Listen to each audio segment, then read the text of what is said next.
Opinions expressed by the On the Spot with David Rodgers show are solely based on the show's host, guests, and viewers. We are solely responsible for all show content in its entirety and does not necessarily reflect the opinions of any sponsors in any way. These broadcasts are presented and made public by the On the Spot with David Rodgers team in the hope that it'll be entertaining and informative to our viewers and listening audience. Ladies and gentlemen, boys and girls, children of all ages, it's 7 o'clock and time for On the Spot with David Rodgers. And now, here he is, Mr. Friday Night, the show pony himself, the man, the dream, the legendary David Rodgers. Good Tuesday evening, good Tuesday afternoon. This is David Rodgers, Byron Bagwell, Dave Holland, and welcome to On the Spot with David Rodgers. Missed it last week, Byron. Hey, I tell you, every time we miss a show, man, we just get to where we're like, man, when are we going to do the next one? When are we going to do the next one? That's right. And finally, we're back on. So, again, welcoming in On the Spot with David Rodgers, along with my host, Mr. Byron Bagwell, back in the seat. And, of course, the master of all disasters, the king of sting, the dancing destroyer himself, Mr. Dave Holland, directing and producing the show. Here he is. Say hello, David, to everybody. Hello, everybody. Byron, say hello to everybody. What's going on, everybody? Good to be back. Yes, it is. We got a great show tonight, Byron, planned up. We've got a guest, and anytime we have a guest, we always seem to really bring out ourselves with our guest. And tonight we have John Williams, the director of the Ark of Bradford County. He's going to be in here tonight telling us a little bit about the Ark, what goes on at the Ark, and of course the big event that we've got coming up this Saturday, Dave, that we've been pushing for the last several weeks, which is our car show. That's going to be on Saturday, February 15th from 11 to 4 at the Florida International Rally Motorsports Park here in Stark, Florida, and we'll be talking a little bit about that. But let's go ahead and get the show started as we always do with our prayer, our pledge, and our patriotic quote of the night. And if you're at home, glad to have you tuning in. Thank you for tuning in. We're going to go ahead, like I said, and get started. So if you're at home, please bow your heads as we go into prayer. Our righteous Heavenly Father, let us thanks once again for a wonderful and glorious day you've given us, dear Lord. Thank you for this time that we have with this brotherhood and, of course, with our viewing audience as we bring On the Spot with David Rodgers here to you each and every week, each and every Tuesday. And you allow us to do that, dear Lord, just by letting us be here today and just blessing us with everything that we have going for us today, dear Lord. So thank you for us and our viewing audience. Thank you for this glorious night you've given us and this glorious start of the week and, of course, the rest of the week that we will be having, dear Lord. Thank you for letting us live in the greatest country in the world today, dear Lord, the United States of America, the most freest and powerful country in the world today. Yes, we have issues, we have our own problems, but with our guidance and the government's guidance and your guidance to our government, that we can make things a lot better again. Thank you for our military, each and every one of those men and women that go out and serve each and every day, that protect our freedoms, that protects our rights. From international and domestic terrorism, dear Lord, and anything that wants to harm us, dear Lord. So thank you for each and every one of those men and women, and keep a hedge of protection over them and bring them back safely to their families. Thank you for the American worker, dear Lord. Anybody that works in America and that's trying to make America thrive again, each and every one of them, the truck drivers, the trains, everything that makes America move, dear Lord, that you keep a hedge of protection over those men and women and keep blessing them. Also, our first responders, each and every one of those men and women that serve each and every day, whether it's in our county and in our state or all across the country, dear Lord, that you keep a hedge of protection over them as well, keep them safe, keep them from harm as they go out there and do the job that they need to do to keep us safe each and every day and each and every night. And if we need help, that they're just a phone call away and that they'll be there to help us with any situation. Thank you for the food that we receive each and every day as it goes to the nourishment of our bodies and our bodies to thy service. Any spoken or unspoken prayer request, dear Lord, you touch each and every one of them. You're the ultimate healer and the ultimate comforter. You know their needs and what needs to happen, dear Lord. So touch each and every one of them. again, thank you for this wonderful night. Thank you for letting us do this show again. Thank you for this week that you're going to have us upcoming, dear Lord, and that we all get into a weekend that we'll be able to enjoy. And we ask for these things in your Son's name, Jesus Christ. And the congregation says, Amen. Amen. All right, let us stand for our pledge. And I'm going to ask, since Mr. Byron Bagwell hasn't been here, Dave, I'm going to ask him to lead it. Thank you. I pledge allegiance to the flag of the United States of America and to the republic for which it stands, one nation, under God, indivisible, with liberty and justice for all. Amen, amen. All right. Amen. Great. Welcome in to On the Spot with David Rodgers. I am your host, David Rodgers, right along with my other host, Mr. Byron Bagwell. And, of course, I just introduced him, gave him a big introduction. He is what I like to call the dancing destroyer, Mr. Dave Holland. He is over there directing and producing a show. And tonight we have a great show for you. It's action-packed and lined up. And as soon as Byron, as we give these quotes, we're going to go to a commercial break. And then we're going to bring in Mr. John Williams. Let's get to it right away with our special guest. And I'm ready, Byron. I hope you're ready. I hope Dave's ready. And before I start, I do want to wish Miss Autumn Rodgers, my beautiful daughter, a happy birthday. She had it yesterday.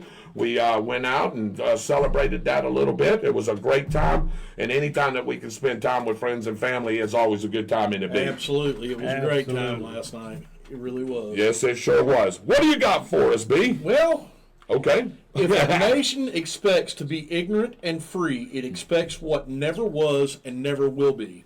If a nation expects to be ignorant and free, it expects what never was and never will be. Boy, oh boy, oh boy. That's a good one. That sounds like a founding father. It absolutely is, and I've used that one before. And you have used that one before. Okay. Well, Could you repeat that? could you repeat that? If a nation expects to be ignorant and free, it expects what never was and never will be. I know who it is. Do you? Go ahead. George Washington. Okay. I'm going to go with Thomas Jefferson.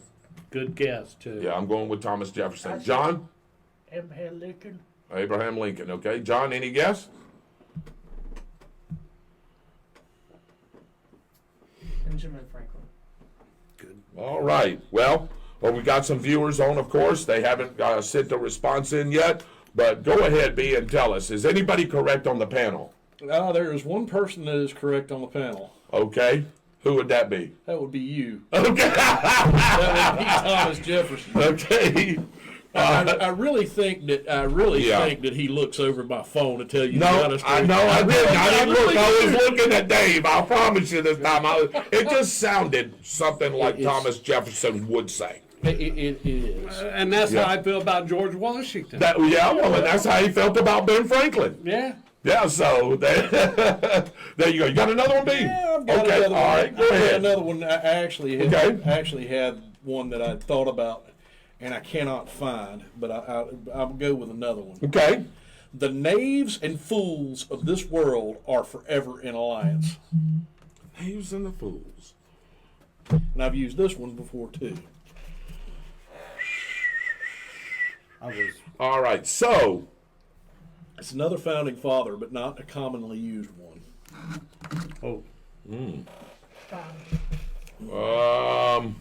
Madison. Oh, Madison's used all the time. I'm going with Adams on this one. I said, I'm going with Adams.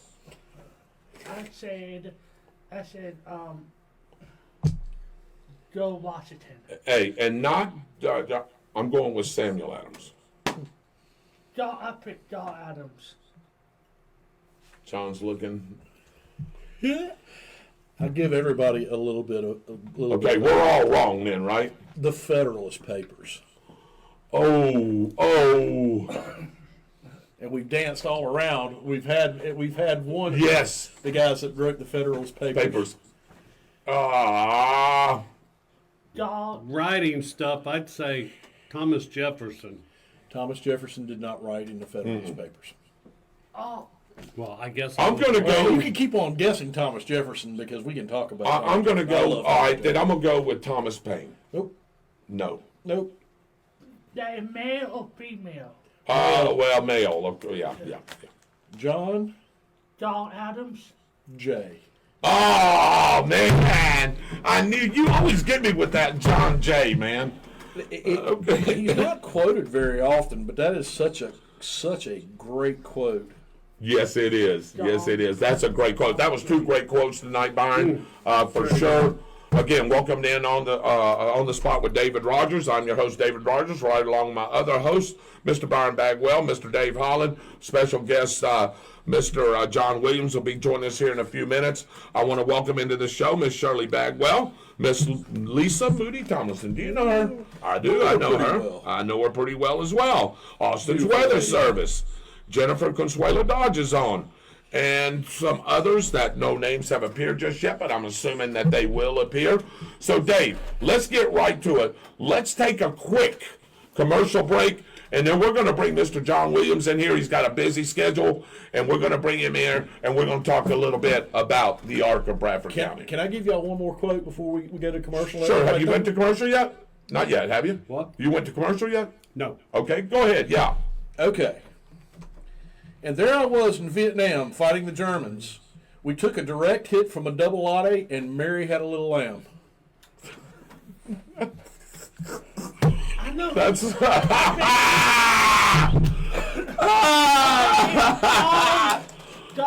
John Adams. John Adams. Little comedy relief from the A series. little That's comedy where I relief. heard it. A Yeah. little comedy relief. Yeah. Let everybody think about that. As we go to commercial break. Commercial break. All right, we'll be right back after this commercial break. And Mary had a little lamb.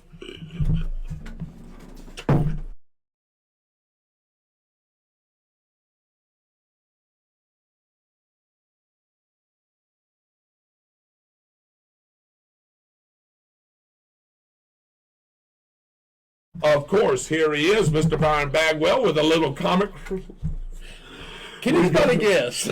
Yeah, I know who it is, and I know where that one came from. I'd like to see if any of our viewers know.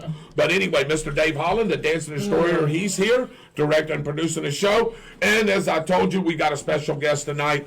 He is Mr. John Williams, the director of the Ark of Bradford County, which I happen to serve on the board of the Ark of Bradford County. Do a little fundraising, things like that. Now John's given me another job, which is, we'll talk about that here in just a few minutes. So I'm an officer on another thing that we've got going on. But as we always do, John, welcome to the show. For everybody that doesn't know you or doesn't know what you do or hasn't met you, tell a little bit about yourself and what you do over at the Ark. Just Sure. give a little background about yourself. Well, thanks so much for having me here tonight. I really appreciate it. This is actually my first podcast. Really? Yeah, first Okay, one. So, okay. You know, I'm really excited to be here. Absolutely. My name is John Williams. I'm the director over at the Ark of Bradford County. We support individuals who have intellectual and developmental disabilities, living full lives in the community.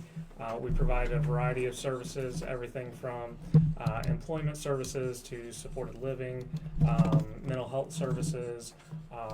We provide day program services. Just basically think of anything that you might need to live a full life in the community. And sometimes people with intellectual and developmental differences, they don't have the same supports that we have. Right. And so the Ark provides those supports to those individuals. Okay, so that's a good thing there. All right, so tell a little bit about yourself, a little background. Did you grow up here? Are you from somewhere else? So I grew up in Keystone Heights, Okay. so just a few minutes down the road. Yep.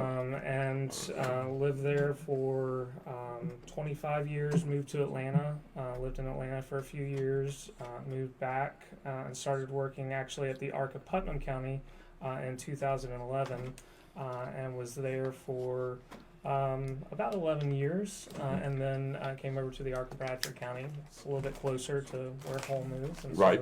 so had the opportunity to come over here, and have been here since 22. Good deal. So anyway, we've got John Williams, the director of the Ark of Bradford County. Of course, anytime, like I said, we always have a guest. We like to pick their brain a little bit, Byron, and I know you may have a couple of questions here and there. But you were talking about what you do over there and the services that are provided over there. For anybody that doesn't really know how the Ark works, tell us about your employees. Tell us about your consumers. Tell us about the different things that go on, maybe in a daily ritual at the Ark of Bradford County. Not just your job. We'll get into that here in just a little bit, but just what goes on a daily basis. Sure. So we have a lot going on a daily basis. Absolutely. So we provide residential services to about 18 individuals. So they live in homes in the communities, and we staff those homes 24/7, 365. So we have staff that work shifts and kind of rotate through and on,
We're in a little froze delay here.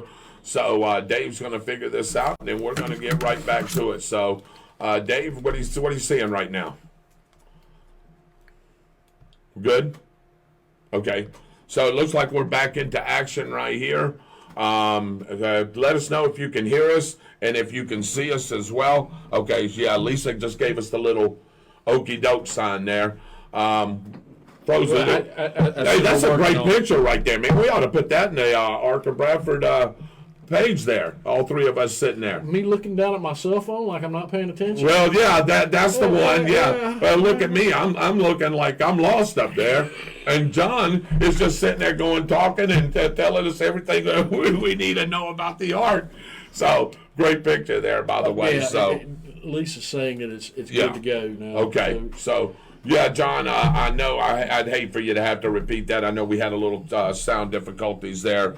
But there we go. Back in action now. There we are. So, hey, sometimes you can't help technology, right? I know you deal with it all the time. Every day. But anyway, go back and just give us a little recap of what goes on at the Ark each and every day and on a daily basis. Yeah, so again, we have 3 group homes that we support about 18 individuals in a residential setting in the community. We have staff who work those 24/7.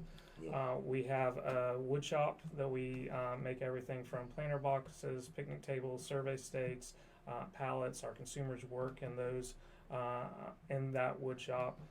We just launched a thrift store today. Had kind of the soft opening at our Hampton location. Right.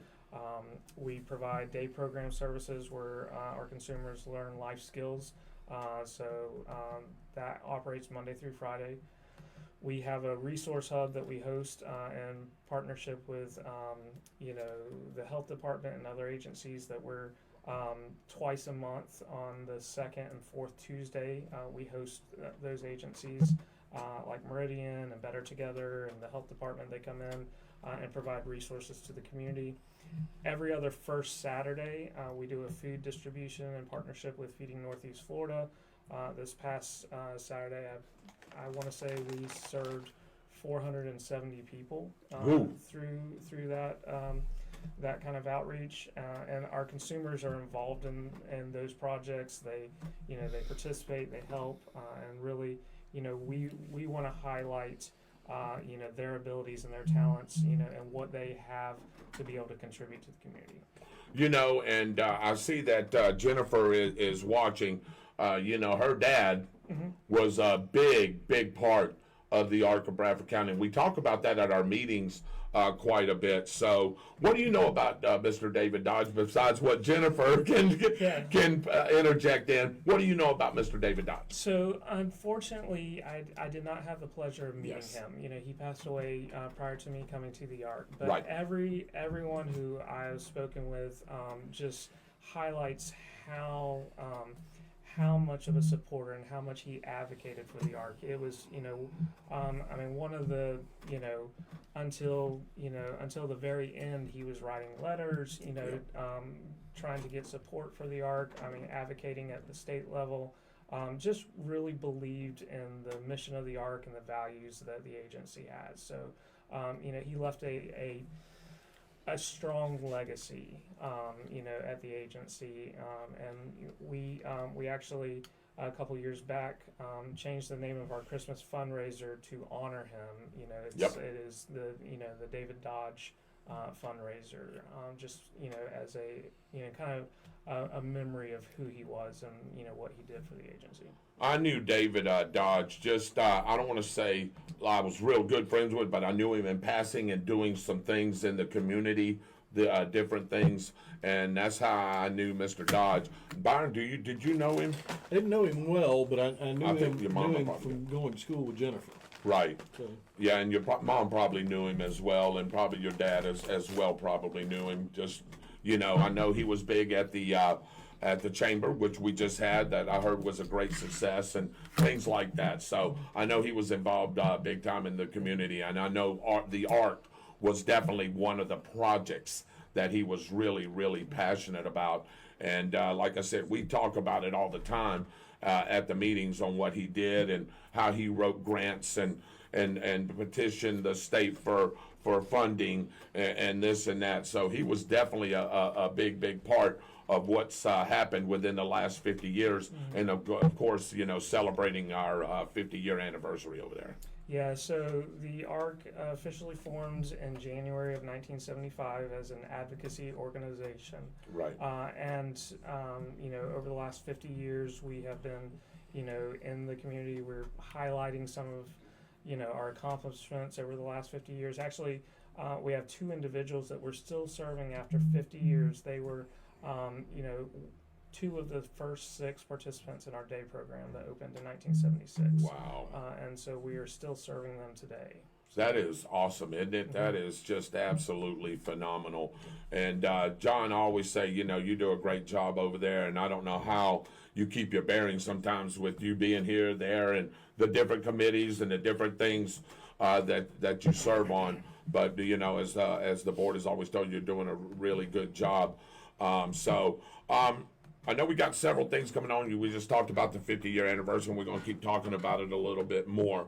But explain to people about how the ARC is funded. In other words, I know some people say, well, if I want to donate to the ARC, and we'll get to that here in a little bit, but where does that funding come from? Explain, you know, how we get the monies to operate your operation each and every day, and just give a little insight to the people on how that occurs. So most of the individuals we serve, they're on what's called the Medicaid waiver. So it's a pot of money that the state sets aside specifically for individuals who have intellectual and developmental disabilities. So what we do is we provide services to those individuals, and then we bill the state for those services that we provide. So now, you know, the challenge is, as you know, as many people know, is that Medicaid funding, you know, really does not completely cover the cost of service. Right. So, you know, we end up having a deficit. And so we have to look for additional ways to raise money or have other businesses that can kind of offset that deficit. So that's where, like, the wood shop is it's a pretty significant business. We do, you know, about $500,000 in sales a year, and so that helps subsidize some of our programming. The other thing that we do is we write grants. We have fundraisers, and those are those are things that we try to, you know, again, in a small town, you know, like Stark, there's a limited, you know, pot of resources, Right. and so we try to think creatively and try to go after funding that may be available at a national level that we might qualify for. Because again, there's so many good organizations in this community, and you know, we know that you know, we're just one of those. Yeah. Welcome in again on the spot with David Rodgers. Mr. Byron Bagwell's here, Mr. Dave Holland's here, and of course our special guest, Mr. John Williams, the director of the ARC of Bradford County. Glad you're enjoying the show so far. A lot of great information given so far. Byron, do you have a question for John as far as dealing with the ARC and what goes on over there? Well, when you do the fundraisers, I know that there some of them, like, I mean, I don't want to spoil your thunder like the car show that's coming up. Do you sit around and brainstorm about those, or get ideas for the public, or how do you go about figuring out? So we have kind of a subcommittee on our board that kind of identifies, hey, you know, like, let's try this, or, you know, let's see if we can do this. And again, like the car shows, you know, it's a new kind of event for us. You know, we're just, again, trying something that, you know, maybe is outside of the typical, you know, donor pool. And so, you know, actually David sits on that committee as well, you know, so we just kind of bring ideas together, brainstorm. You know, sometimes we have good ideas. Sometimes, you know, we have ideas that we're like, we're not going to do that again. But you know, it's you know, it's just kind of a collaborative effort there. Yeah, you know, you when you do stuff like that, you're going to end up with the good and the bad. Mm-hmm. You know, Yeah. so I mean, it's all in an effort to help people. Yeah, So and it's all good, but right. And you know, you were asking that question. That was a great question, because what's our board sit now with members? I know sometimes I don't think we've been there all as a collaborative group, just because of different things going on, but the people Skype in. How many is actually on the board right now? So right now we have 13 members on That's the what okay. 13 members. So, and we'll be opening up membership for that as well, right? Here's coming up soon. Yes. So our board terms right now run from April 1st to March 31st. And so we're getting ready to come into a new board year, and we'll see, you know, some new board members come on at that point. And So, yeah, and we got a good board right now. And I tell you, it's been active. I've been on there 2 years now. This will be my second year. And, right? Second year, right? It'll be my second year. And, got a lot of great people. Miss Donna Souls, I mean, you know, she's our president. You know Donna. And, she's just a great person. Great to get along with. Very pleasant. I don't think I've ever heard her say a cross word, John. And if she has, it's been very subtle. Have you? No, she. She's just very genuine. Well, she's genuine, but she's really good at just kind of allowing people to have differing views, and she sits there and she just like keeps control of things. And so again, a huge supporter of the ARC. She worked with David for many years, and again, she's another one who's spoken very highly of of Mr. Dodge. Yeah, she sure has. Yeah. So you were talking about the funding, and you were talking about how the state helps out, try to go to the national level. Tell everybody what, and I asked you this question before at a board meeting, what it costs just at the ARC of Bradford County, just our ARC, what it costs to operate. What is a standard yearly cost? What kind of monies does the ARC of Bradford County need to keep it operational and keep it flowing like it should? So right now our operating budget is approximately $3 million. So that's what our operating budget stands at. Again, last year was not a great year because during COVID we had received some additional funding, and the state had mandated that we raise our worker wages to $15 an hour, which is great because they really should be paid more, for what they do. But much of the funding that was associated with that went away last year. So we ended up operating about a $450,000 deficit, as a result of that. And so, last year legislatively, the state identified, hey, we really have to make changes. And again, our agency wasn't the only agency that operated, at a deficit. I want to say 2/3 of ARCs across the state had a deficit, and those who did not have a deficit identified, as COVID money and tax credits being the reason why they did not operate at a deficit. Yeah. So again, the state really came through last year. We saw about an 11% increase in rates, which was, a huge jump. So we really appreciate, the legislature and the governor, for making sure that I think they've heard, our cries and our pleas of, hey, we're drowning, in so many ways, and we're providing a service that's needed. This is something, that we are doing. The individuals that we're serving, they did not ask to be, in the place that they are, and so they need our support. They're some of the most vulnerable individuals in our society, and we've got to make sure that they're taken care of. How many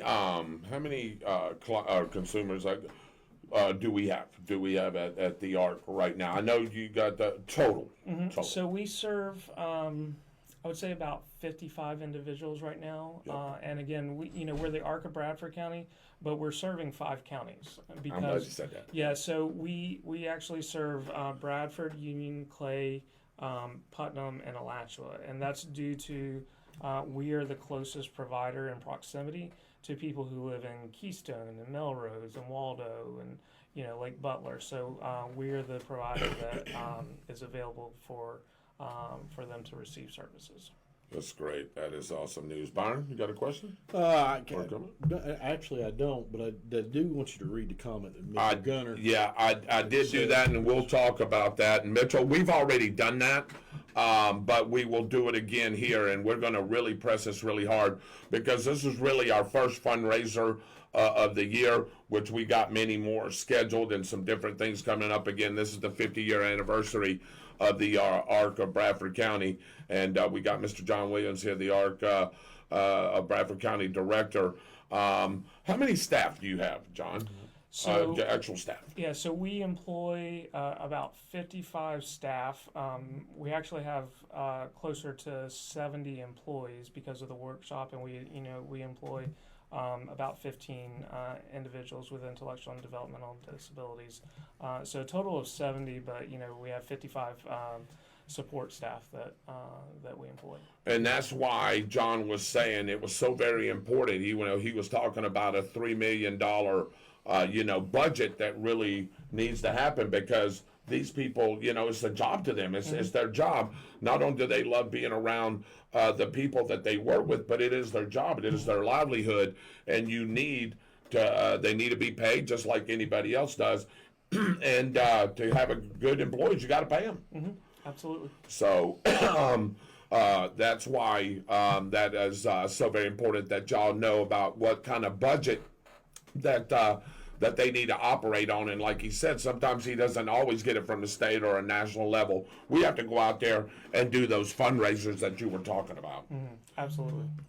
Got one coming up, as a matter of fact. Do you want to talk about it a little bit? That's our car show, the first one coming up here. So this will be our first, maybe annual. I mean, we'll see how this one goes, but we're looking forward to it. We're partnering with the firm out at the Keystone Airport. They're hosting us, and we've got a car show scheduled for this Saturday, 11 to 4. We're still accepting vendor applications, sponsorships, and also entries.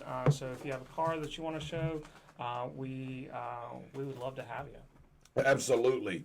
And we're going to have vendors out there. Tell them what they can expect when they come out there to the firm out there and check out this car show. Yeah, so I'm going to be meeting with the firm on Thursday to do a final walkthrough and kind of finalize all the details. But when you get out there, we'll have people who are kind of checking you in. We've got a couple of 50-50 raffles that we're going to be doing, so you can also participate in that. Entry is $5 to get in for the general public. I believe our vendor fee is $25.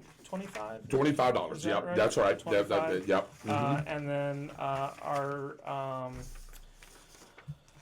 we also have a sponsorship packet. So if anyone is interested in sponsoring, we can give that. And all this information is on our website as well. We've got links at thearcbradford.org for people to be able to sign up. And we have, I was telling David earlier, we've had a lot of scams that have been posted on the event page. So we'll have people post and say, we still have spots available, DM me directly, and we'll get you signed up. No, those people do not represent the Ark of Bradford County. The only official registration is done through the Ark's website. Isn't that crazy? All the time. Something always, right? And here we are trying to do something for a great cause. People, as John said and explained it very well, that need this type of help. And you still got scammers out there, John. I don't get it. It's just the society and the world that we live in today. Yeah. And it's unfortunate. But I want to get with John a little bit more on this. I want to read a little bit more on this. I got a little bit more information here. Judith Young, if you are still on, Mitchell does have a good point, and I believe I've reached out to you already. The G Club is more than welcome to come out here and join us.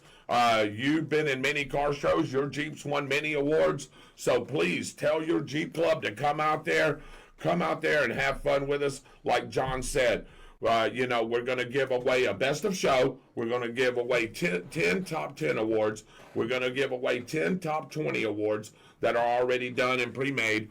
We're going to have door prizes there, so you'll be able to have a chance to win a door prize. You'll be able to get tickets for a 50-50 drawing that we will have out there. There's going to be vendors out there. John, do you know any of the vendors as of right now that will be there? I know there was a couple that hit you on the website. So as far as we know right now, because we may have some vendors show up the day of, so we may be busy, not only registering cars, but signing up vendors and things like that. So who do you have coming so far? I know we've got T-Mobile is supposed to have a tent out there. We've got a lemonade vendor that's going to be out there. Wish I had brought my list of people. Those are the ones I remember right offhand. Yeah, and I think that's the ones that we talked about as well. Dave, are you going to be out there cutting hair out there. I don't know about cutting hair, but I'll have to be out there. I might have my camera with me. I could use your help, and I could use Byron's help if he's available as well. Always sucking you in, man. You know that. You know I wouldn't mind going out there. But Yeah. Saturday I forgot. My buddy's on shot. call. Yeah, Saturday shot. He's going to be doing some runs, but hey, I'll keep you informed of what's going on. That's fine. For sure. So, again, the car show Saturday, February 15th, 11 to 4, Florida International Rally and Motorsports Park. I may get your mom to come out there and help me. She could probably do something out there. She could probably sell tickets and stuff. But Shirley, are you on there? Maybe you can come help us too. How about that? We'll get Shell. We'll recruit the whole people, everybody. At the Florida International Rally and Motorsports Park, 7266 Airport Road, Start, Florida, 32091. As John said, $5 general admission and free parking. Join us for an exciting day filled with classic and custom cars from local car clubs, unique products and services from the community vendors, exciting raffles, and more. This is a family-friendly event. It's perfect for car enthusiasts and casual visitors alike. Come out and connect with the community and experience a celebration of horsepower and craftsmanship. Interested in displaying that car like John said? All it costs is $25 to do it. We'll park you right there. You'll fill out the card, man. It's good. Well, and you know, we'll have a bunch of these out here, right, John? Our car registration forms. Yes. We'll have them on a clipboard. You'll be able to do that. You'll hand us your $25. You'll be able to enjoy the event. And again, this is going for a great cause to help out the ARC of Bradford County. You don't know how so very important it is to help this organization out. Like John said, there's a lot of organizations out there that are great causes. But this is right here in your backyard, right down the road from where we're going to be doing this car show. And I tell you, all the proceeds will be going to the funds for the ARC of Bradford County. And I assure you, I sit on the board, and I'm transparent in everything that I say.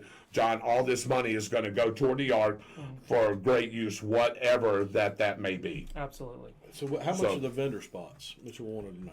Mitchell wants to know how much that vendor spot was. It was 25, wasn't it? No.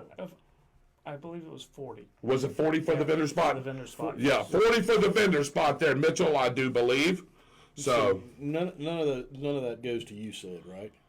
So negative. No, not a penny.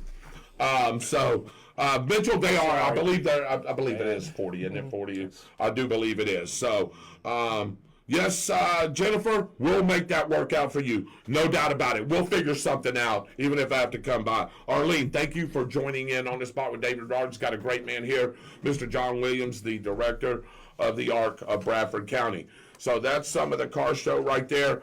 Again, this is just another piece of it. We got several flyers out there. We plastered, John, I don't know how much more we can plaster this thing. We plastered it pretty good.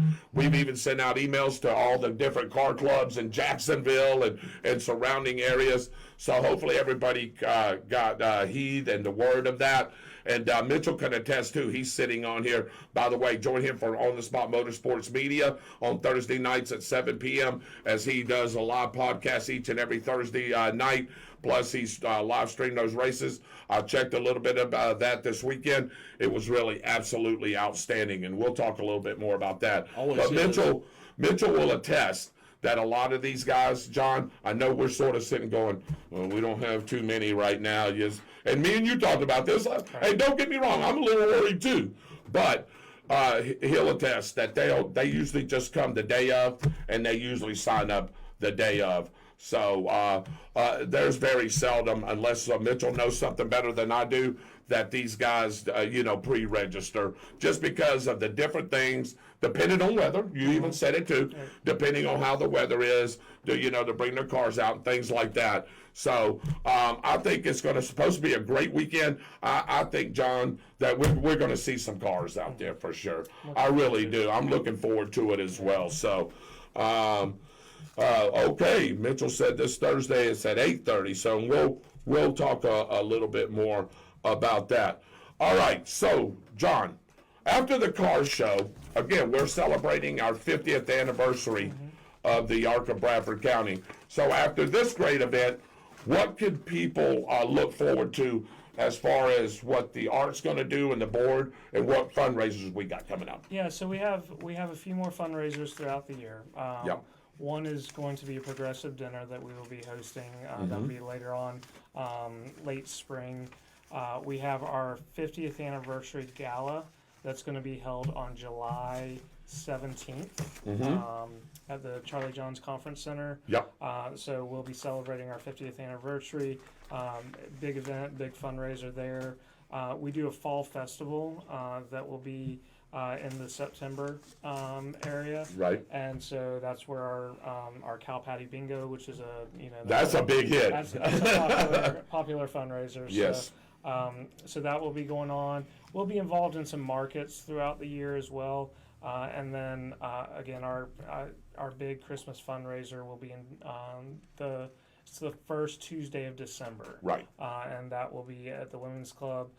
And again, it's it's a lot of fun. We have a cake auction, and it's just a great time where we get together. We have many of our consumers that come out. They perform Christmas carols, and so again, we welcome the community to be involved in any of those this year. John, I tell you, if you've never been to one, and I hope Byron and Dave and anybody that's watching can come, because I'm telling you, you're talking about being moved by something.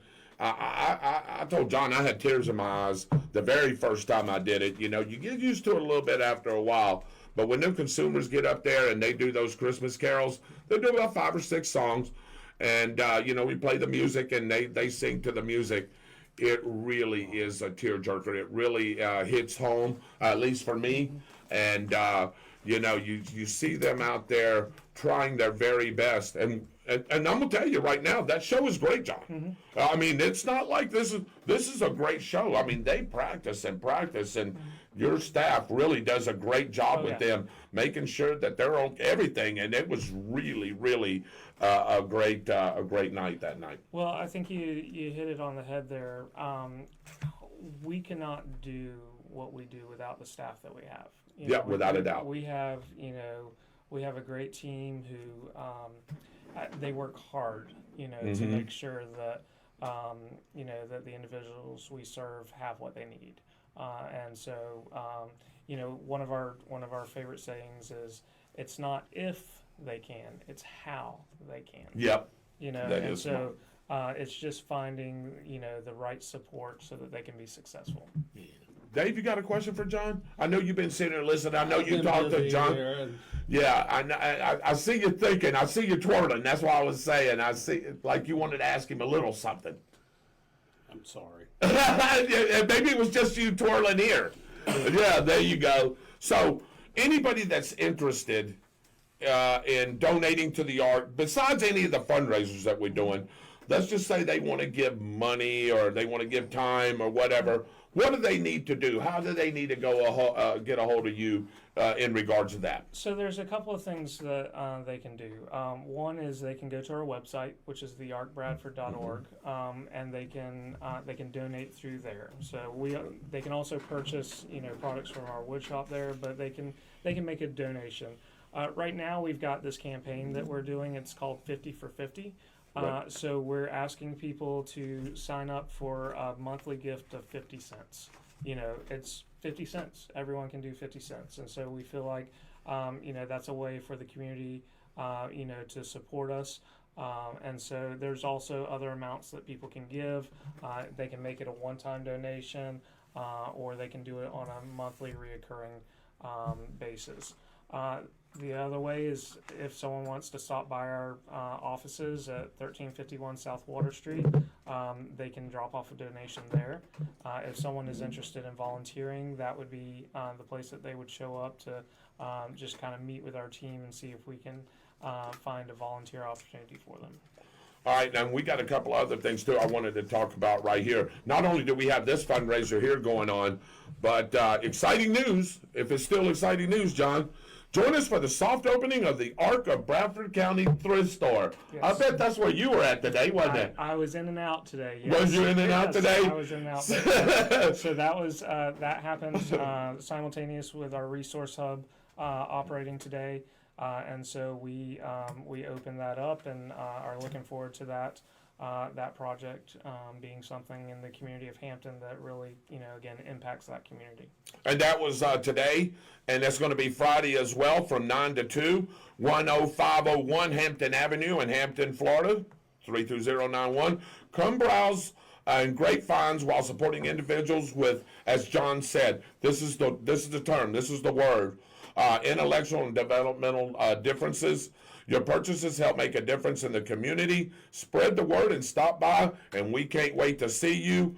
And on their website is all these hashtag marks and links that you can go to find out about that. So, did you probably hadn't got a result yet? Did it do okay today? Yeah, they did it. So okay. they had quite a few people who came in and again supported the art today through the thrift store.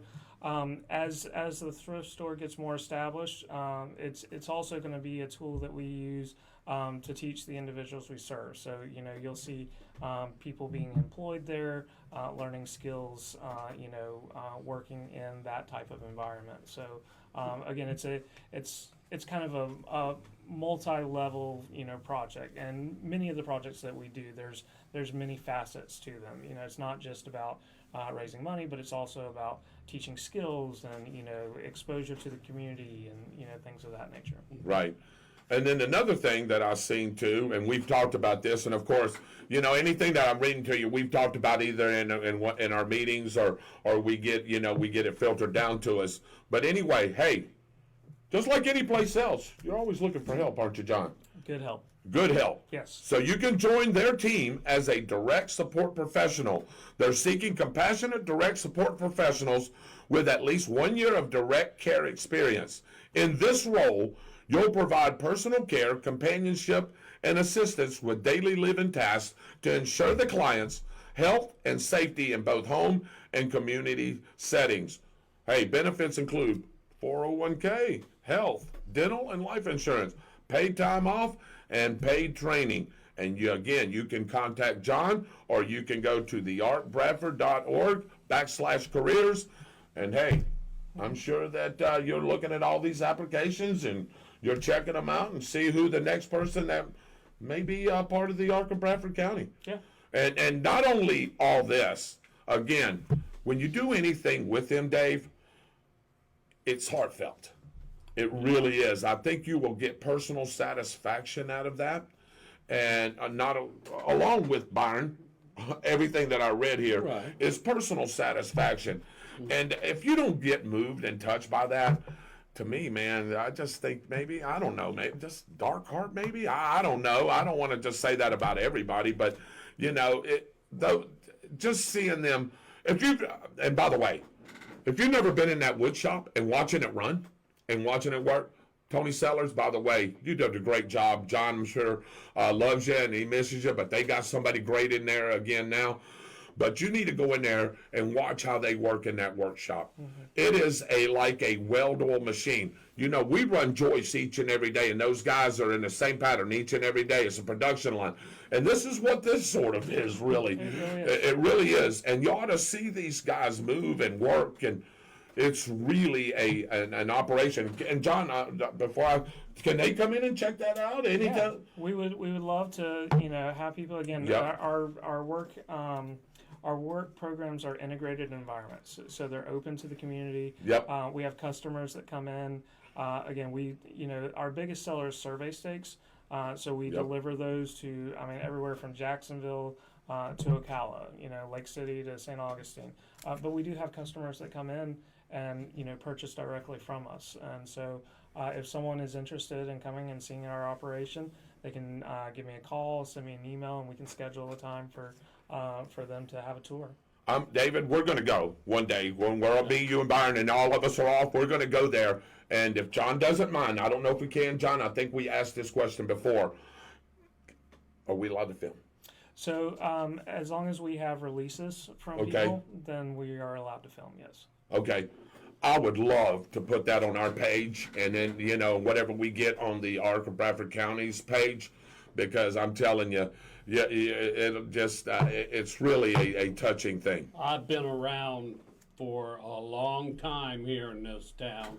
And I knew of the Ark, but I just knew that you guys help people in need. My goodness, I didn't realize until today how In depth? in depth Yeah. you guys cover everything. So How much help that you put out for the people. Yeah, so I have probably a conversation a month with someone who just has no idea. You know, they either know us from the sunshine industry side of things and they don't know the program service, or they know us from the program side of things, but they don't realize how much we're in the community and all the services that we offer. So it's, you know, as our 50th anniversary is happening, we're trying to, you know, really capitalize on that and say to the community, hey, we're here and we want to be a part. And so we're trying to just get the message out of this is who we are, this is what our mission is, this is what our values are, and this is what we're about. Okay, so yeah, it is. It really is. Jennifer wanted me to ask you something. She said she'd love to hear a little bit about the new event space at the Ark. So many people have banquets, etc., coming up in the spring, and they may want to use that space. Yeah. We did talk a little bit about that. You want to explain a little bit about that? Sure. So we have at our Water Street location here in Stark, we have a big room. It's about 3,000 square feet. Yeah, big. And so we are able to house, you know, a little over 200 people in that event space, and it is available for rent.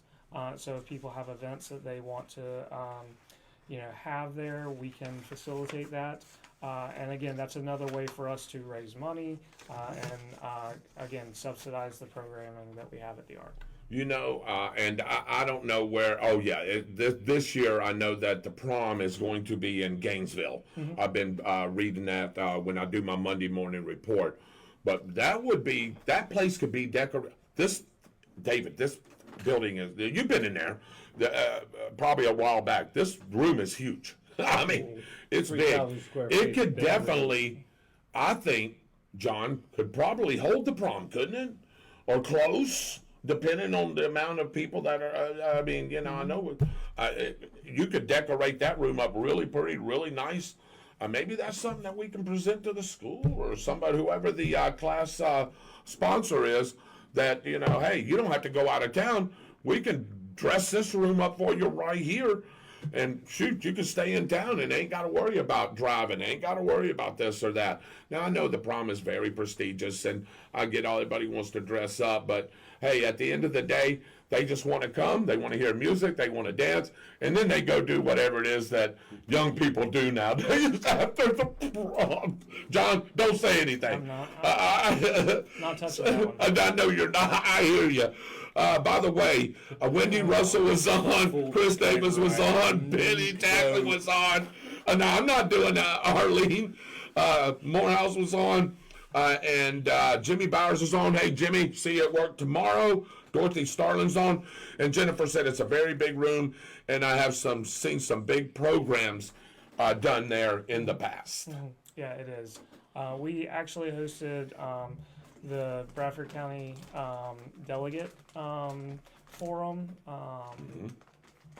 again, before the last election, August maybe? Yeah, August. I think it was August, so, yeah. We held that there, and again, everyone was very comfortable. We had plenty of space, you know, from not only the delegates, but the people in the community who came out to that. So I'm going to let Byron pump this car show one more time here in just a second. But if you want to donate to the Ark, whether it's money, whether it's time, whether it's whatever, this man is accepting of everything. I can assure you he will talk to you. So make sure you get a hold of him or visit the website, definitely for sure. And, you know, John, we really, I want to see this first fundraiser kick off really well.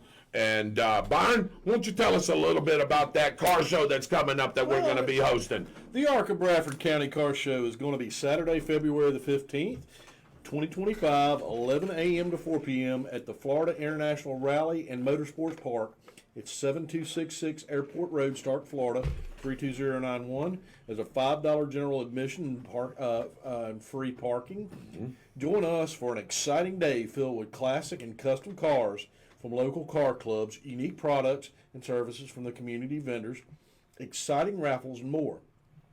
The family-friendly event is perfect for car enthusiasts, casual and visitors alike. Come out, connect with the community, and experience and celebrate a celebration of horsepower and craftsmanship. Interested in displaying a car? Only $25. Best of show and top 20 awards will be presented. Call for the cars. Come on in. Register. You can pre-register, and you can also show up the day of the event and sign up the day of the event. Absolutely, be well said. The only other thing I wanted to add, John, before I let you have some closing remarks on here. And by the way, thank you for coming in. Thank you for taking this time. I think we needed to get this out there. I think we maybe need to do this on a more running format, you know what I mean, where we can keep doing this maybe once a month or once every other month, where we can keep the people tuned in of what's going on at the Ark. But what I wanted to say is, again, their wood shop is fantastic. If you know anybody that needs anything built or anything that they may want or whatever, get with John, tell him what it is, see if they can do it.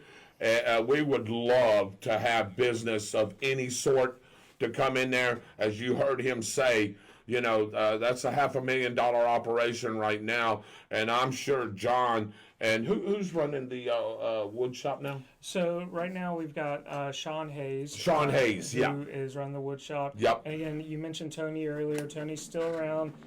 He's slowly getting closer and closer to retirement. Yep. So he's working 3 days a week right now, but he's still supporting and giving us his wisdom, and we've just appreciated his service. I mean, he's been with the agency, I think, for 20 years. 20 now, years, yep. And just an incredible guy. But we were able to get Sean on board, and he's running with it, and we're excited about the future, looking for ways to grow and expand that business. Yeah, and I'm sure you would love to see that $500,000 go to $750,000. Oh yeah. Absolutely, no doubt about it, right? We're looking at $1 million. Okay, we'll just step it up to $1 million. I got you. And now let me ask something. I don't know if this is the time to talk about it, but I know what you're going to talk about. okay. Do you want to go ahead? Can we, or do we want to wait? You want to just table that on? Let's table that. And Okay. Maybe the next time I come, we can. Okay, yeah, we've got another little surprise coming, and John looked at me. That's how we're connected we are. He knew exactly what I was going to ask. Yeah, we'll table that off to the next time. John, I want to thank you again for coming in and taking the time to explain what's going on with the Ark and what the Ark needs are and the things that go there on a daily basis. David, do you have a question or anything before we go? Byron, do you have anything else real quick? The number for the Ark of Bradford County is on the bottom of the screen right here. Yep. And the website you can reach them about the car show is thearkbradford.org/car show. Yep. And that will give you the information about the car show. thearkbradford.org/car show. Give him that phone number again, big man. It is 904-964-7699. Final thoughts, John. Final thoughts. Did you have a thought Sorry, David, did you? or question? Yeah. It would probably be a good program for the Ark. A podcast. We have talked about it. Okay. I'd like to help you out with that. Okay. Yeah. That would be awesome.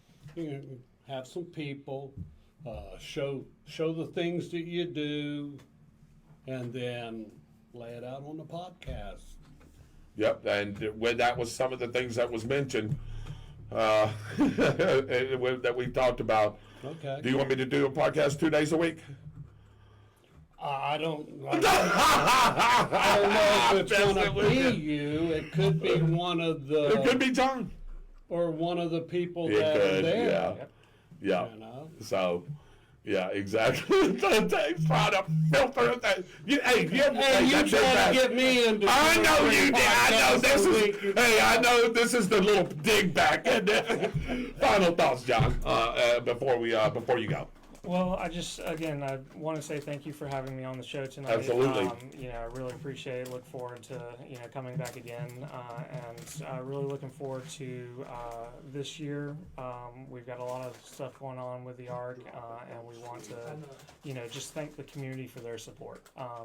We cannot do many of the things that we do without individuals in the community who have, stepped up time and time again to make things happen. So. And that's a great way to close out. And I just want to say one last thing.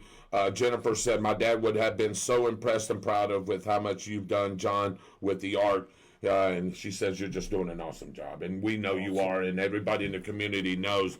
And not only does John run that, he's also sits on other boards and other fundraisers. But like he said, that's the way to get the name out there. That's the way to get the Arc of Bradford County out.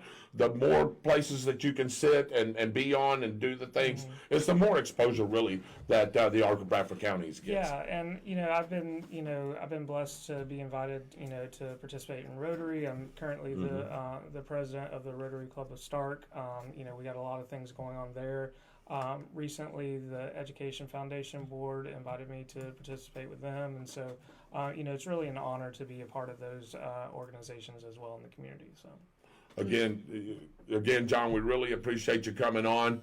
Thank you, brother. I'm gonna let you get back home to your family. I know it's been a while. We're gonna go to a commercial break, and then when we come back, we have more exciting things that we need to talk about. We'll be right back after these commercial breaks.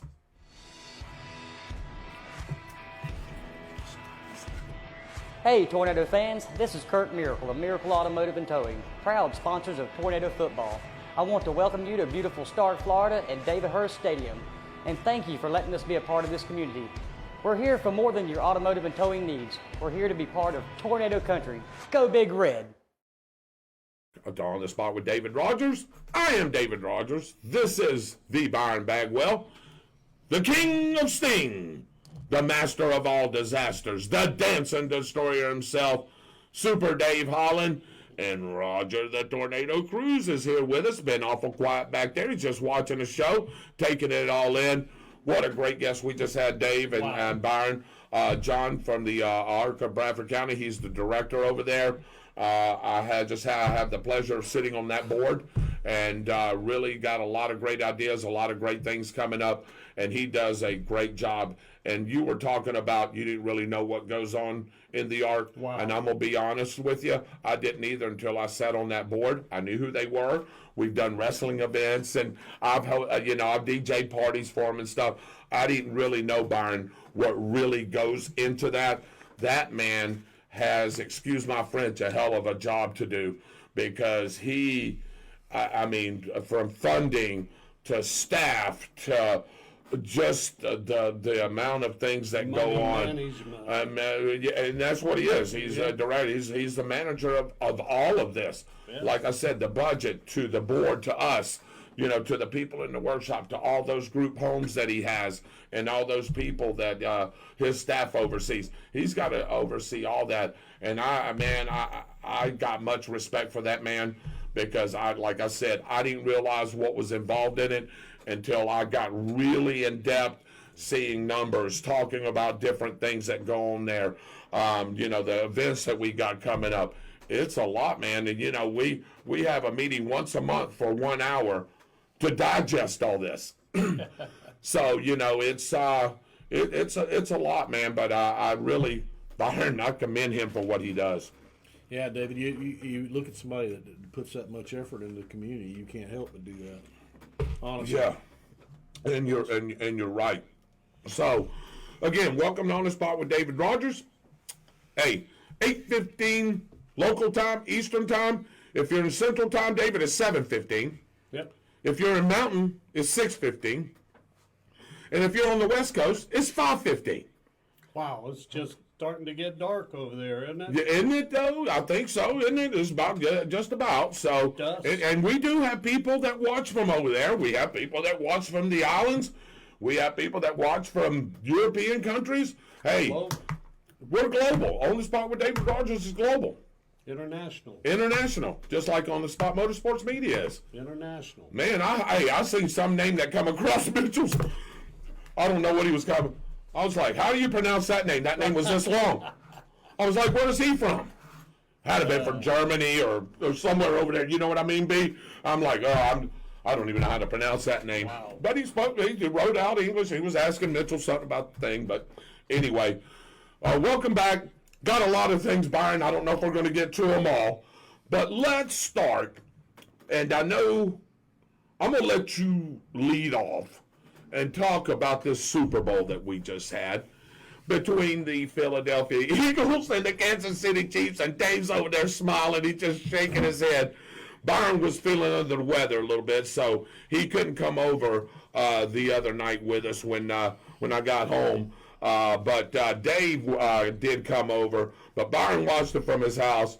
And Byron, before I let you kick this off, I just got to say one thing. That was one hell of an ass whipping.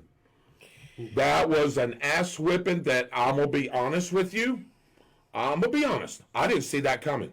I actually thought I wanted Philly to win, even though I have no rooting interest because he's a Jaguar fan. I'm a Jaguar fan. You're a Bengals fan. What are you, a Jaguar fan? Yeah.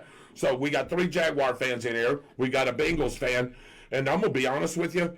I thought Kansas City was going to win the game, but I wanted to see Philly win. Byron, we texted a little bit.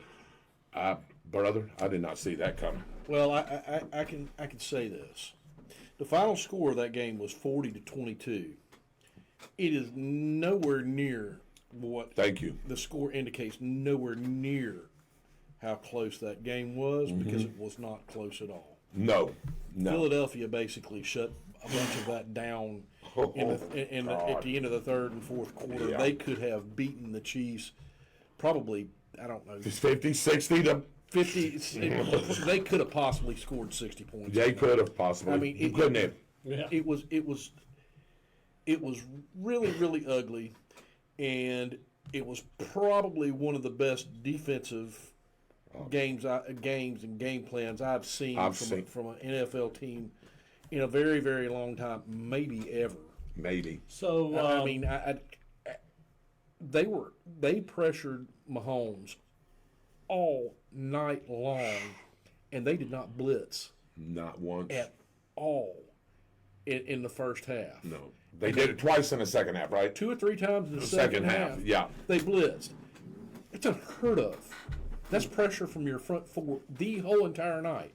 A defensive coordinator could not ask for more from his defensive team, especially that line. Oh, God. His team, because normally you have to, at some point, you have to dial up blitzes to create pressure. Those guys played out of their minds. I thought at the beginning of that game, there was one absolutely horrible offensive pass interference call. I told Dave. It was terrible. It was. I thought, here we go again. We're going to get the same thing we always get with the Chiefs. They get these penalties given to them, and they win games because of it. They don't need it. That team is too talented, and it always makes me furious. I'm about to come to the point where I don't watch them play football, and it doesn't matter who they're playing, because I don't want to see it, because it makes me sick. The game was pretty well called. I thought there was a couple penalties on each side that I looked at and went, yeah, okay, that was ridiculous. But overall, it was a pretty well called game.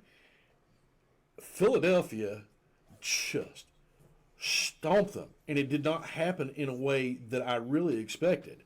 I really thought Saquon Barkley was going to have 200 rushing yards and 3 or 4 touchdowns. But it didn't happen that way. The passing game was on. Their defense was playing unbelievably great. And then Jalen Hurts, he did what he had to do in the passing game and made some great throws, but he also used his feet. I think he had like 72 yards rushing in that game. He did. Yeah. He was a leading rusher. Your quarterback outruns your running back, one of the greatest running backs in recent time. In recent time in the NFL, it was really an impressive display by the Eagles, and honestly, I'm going to tell you this. I was kind of hoping for a black hole to open up in the middle of that Super Bowl and swallow everybody up because I really hate the Chiefs. And I used to be a Dallas Cowboys fan, and I don't like the Eagles. They have the worst fan base ever. Yes, they do. They are horrible. But that being said, that was a really great performance. I mean, defensively, I could say this, David. It reminded me of watching those Ravens teams. Yep. And it also reminded me a little bit of the Bears back in the day. Mm-hmm. I mean, they just.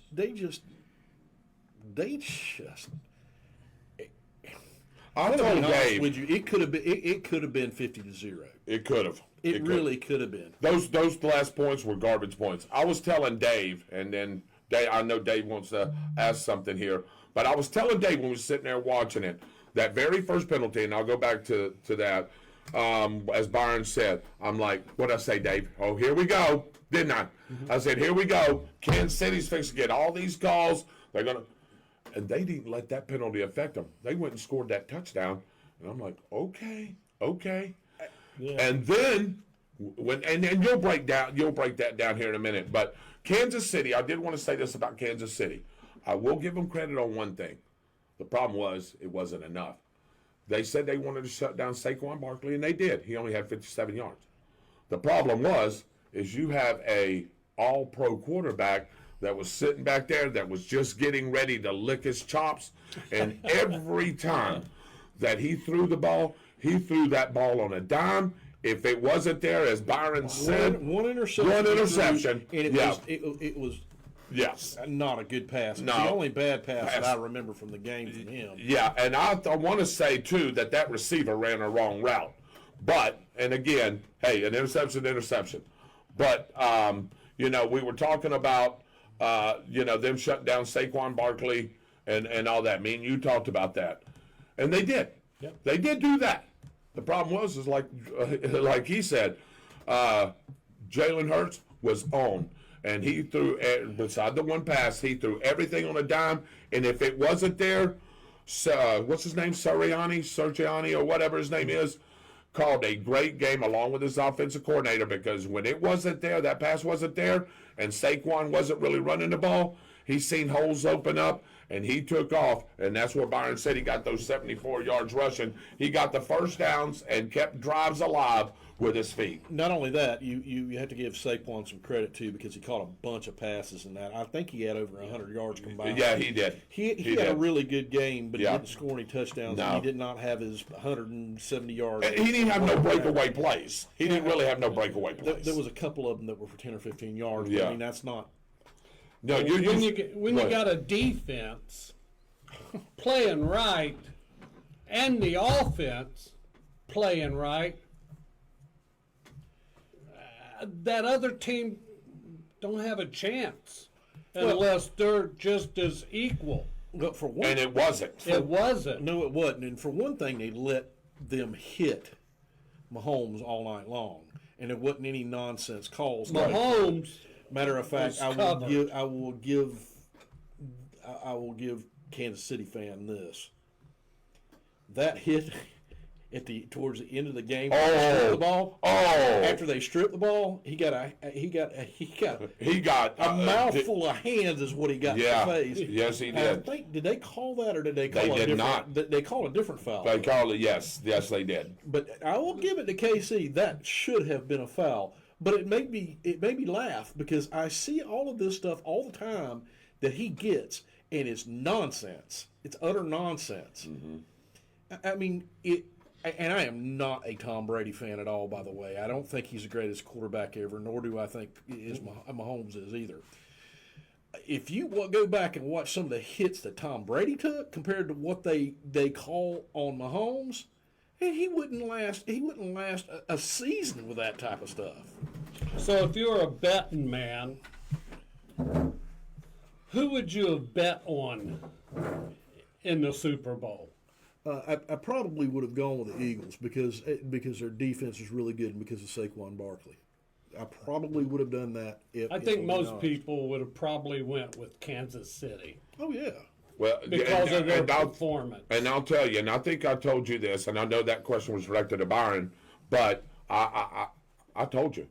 I would have put my money on Kansas City. I thought Kansas City was. I did. I told you. I said I want to see the Eagles win. I didn't have no rooting interest in anything, but I wanted to see the Eagles win just to shut Kansas City up. And I probably would have put my money on Kansas City, and I would have lost big time money. I am so sick of seeing Taylor Swift at football games. I am glad we don't have to hear about that anymore for during the off season. It's the only saving grace with football. I told David this is how this game was going to go. I told him that the Eagles would be up by 14 points at half. Yep. And then at the end of the first half, Kansas City would come storming back with the help of the referees, and they would score 21 unanswered points. Yep. The Eagles, with about 3 or 4 minutes left in the game, would score another touchdown. And then with about 5 seconds left, Kansas City was going to kick a field goal, and they were going to win the Super Bowl. That's what I thought was going to end up happening. That's the way it's played out on several games with Kansas City. That's pretty accurate. Yeah. The referees help them.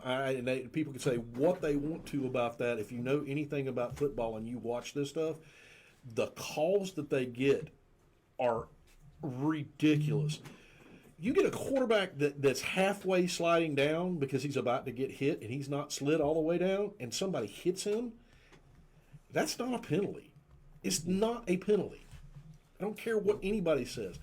That is the dumbest crap anyway in the world. You're teaching quarterbacks to get hurt by doing that. So, on a conspiracy side, that's not them getting. If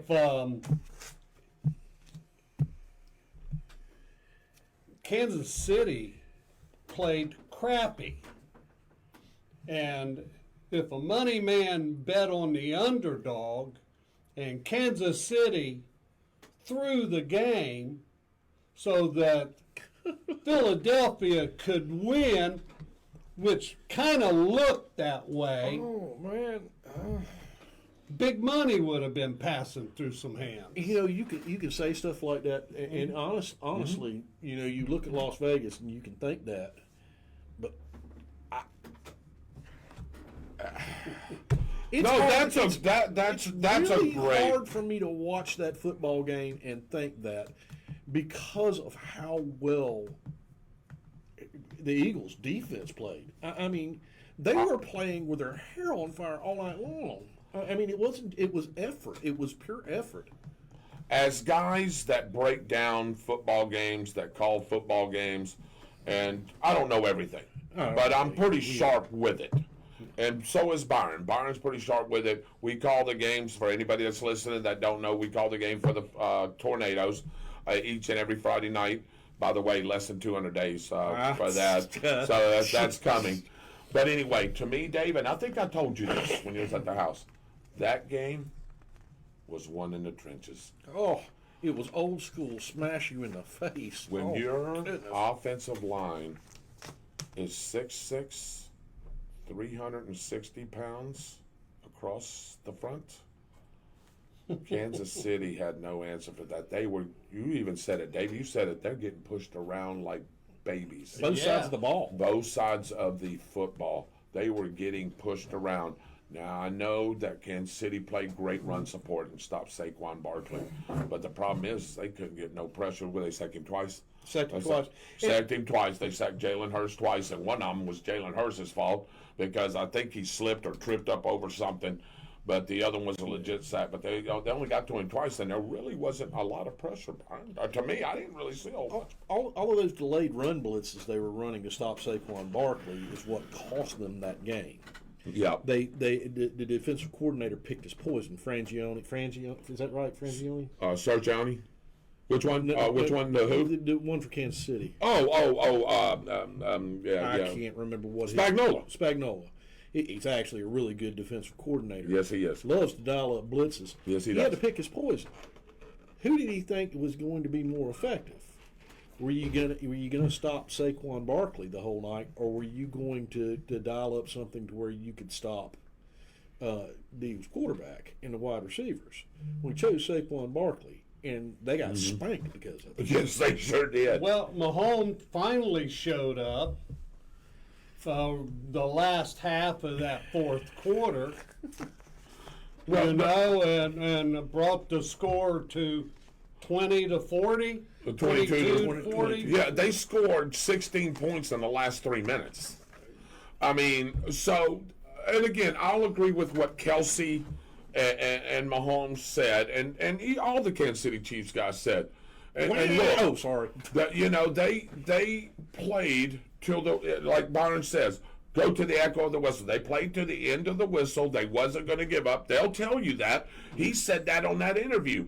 We played until the clock's hit 0, and that was the outcome of the game. Those, like Byron said, really that should have been 40-6, or it could have been 50, but it really should have been 40-6. To me, and I told you this before you left and you was listening, those were garbage points. They were garbage points. He was already making substitutions on the defense. He was bringing second and third stringers in defense to get him some playing time in the Super Bowl. Look, the draft, with what they did with the draft, the Eagles did with the draft. They had a trade, and the 3 players that they got in that draft, the first 3 players, all impacted that Super Bowl. One of them, I love that actually kid. Intercepted. He's a kick returner, punt and kick returner, but he's also playing safety. Cooper DeJean. He intercepted Mahomes and ran it back for a touchdown as a 22. And it was his birthday. And it was his birthday. On top of that, 2 years old, you intercept. Remember we said that? Make an interception in the Super Bowl against Patrick Mahomes and run it back for a touchdown. Yeah.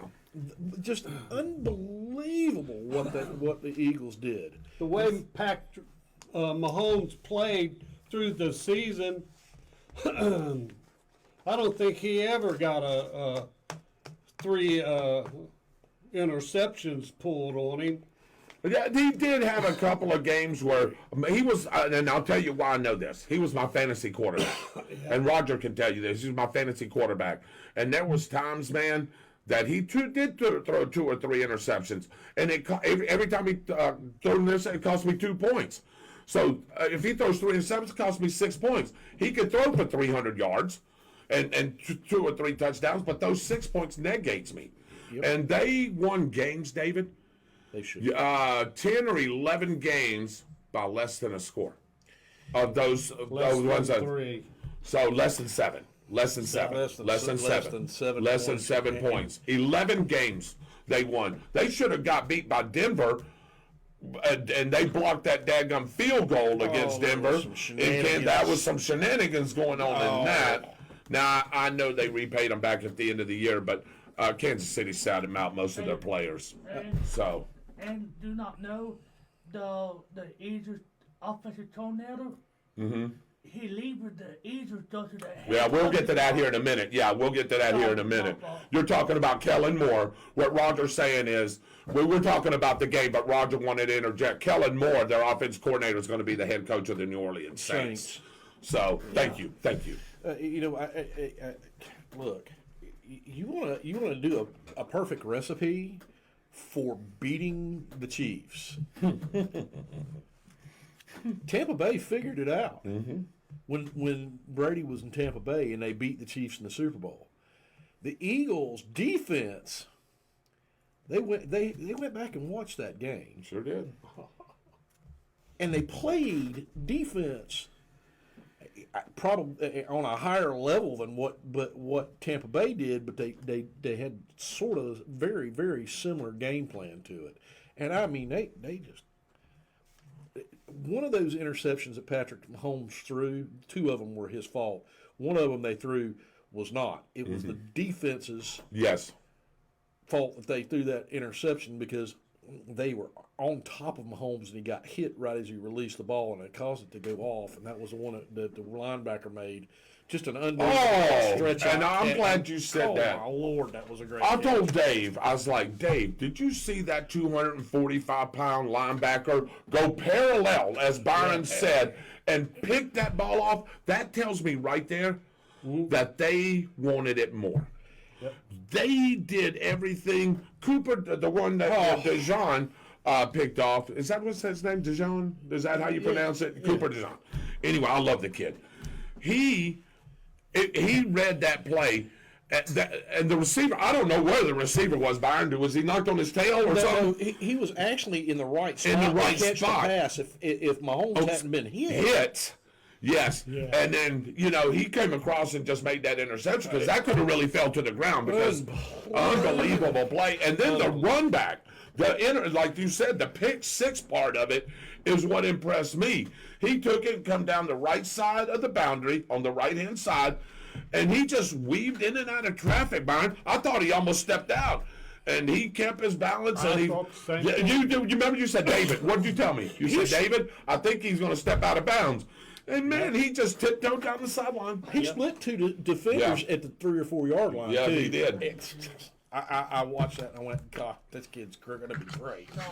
So, it is what it is. I look at this game and go, next season, I don't like either one of these teams, but I particularly don't like Kansas City right now. Yeah, and you're right. So, Shirley, we will just a little bit. Byron actually has some stats. I don't know if you want to go over all that, Byron. I think everybody knows what really happened here. I was going to have Byron really show you the disparity of the game, but I think if you watched it, you know what the disparity was. 40-22 is all you really need to know. That was the disparity of the ball game. I will talk about, and I want to get y'all's opinion, and I'll get your opinion too. All right. First of all, I don't know the guy. I really don't. I don't know who Kendrick Lamar is. I had to get explained to me who he was. I hear he's a rapper. But I honestly, in my opinion, this is my opinion. I'll let Byron give his, and Dave and Roger.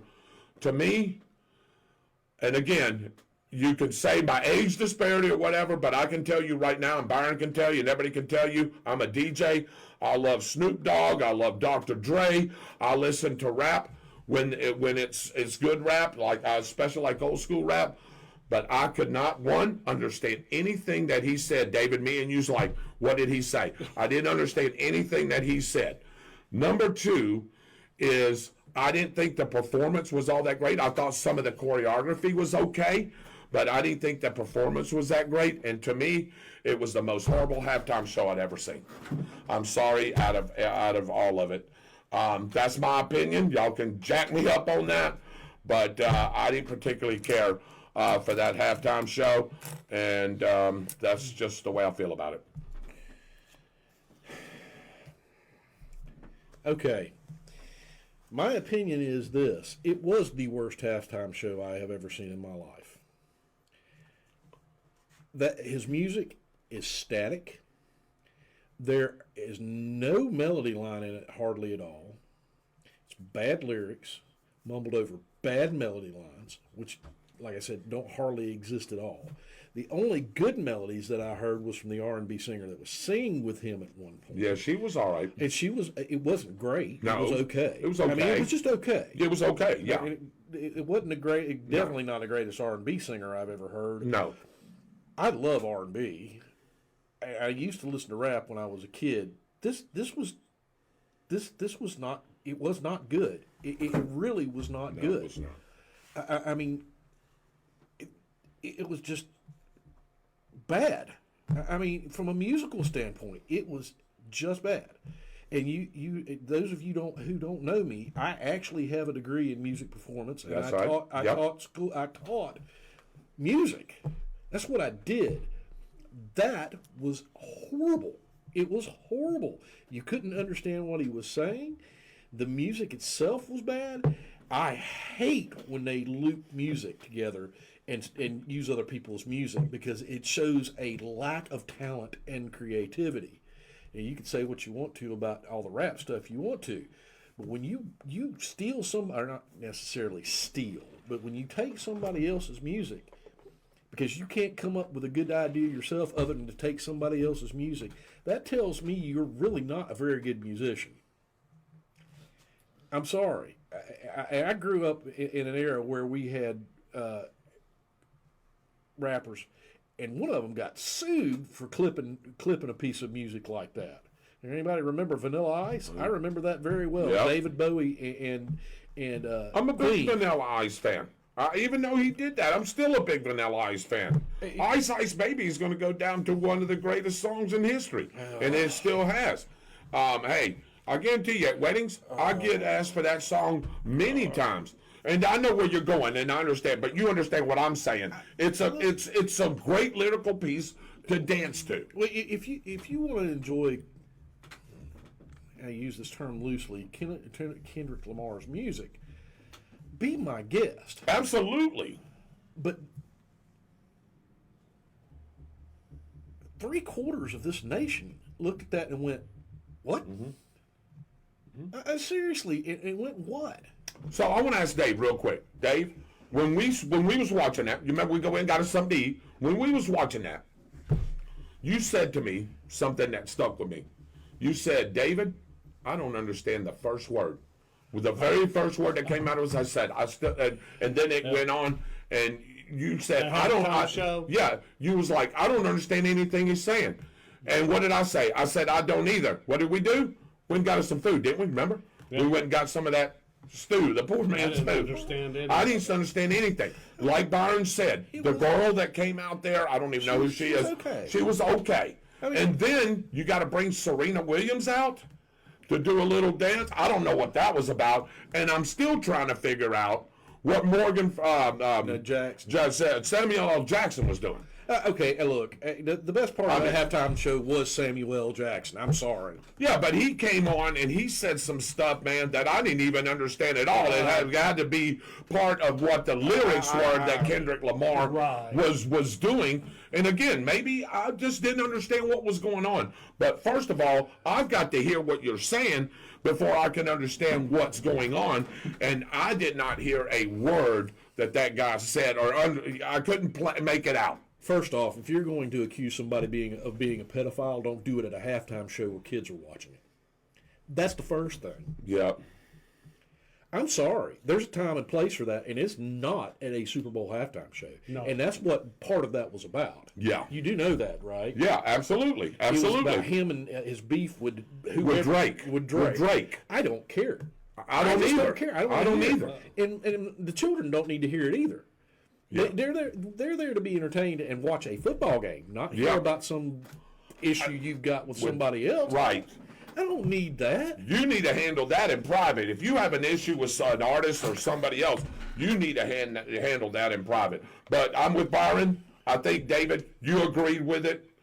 What do you think? What'd you think? The halftime show? Yeah. You didn't care for it, or you care? Because to me... This is Roger talking, by the way. To me, I like the Thanksgiving one much better than their halftime show at the Super Bowl. You know. Yeah, no, I'm just talking about the Super Bowl, this particular artist. I don't want to compare anybody. What do you think about him? Do you know him? No, I turned to the basketball game.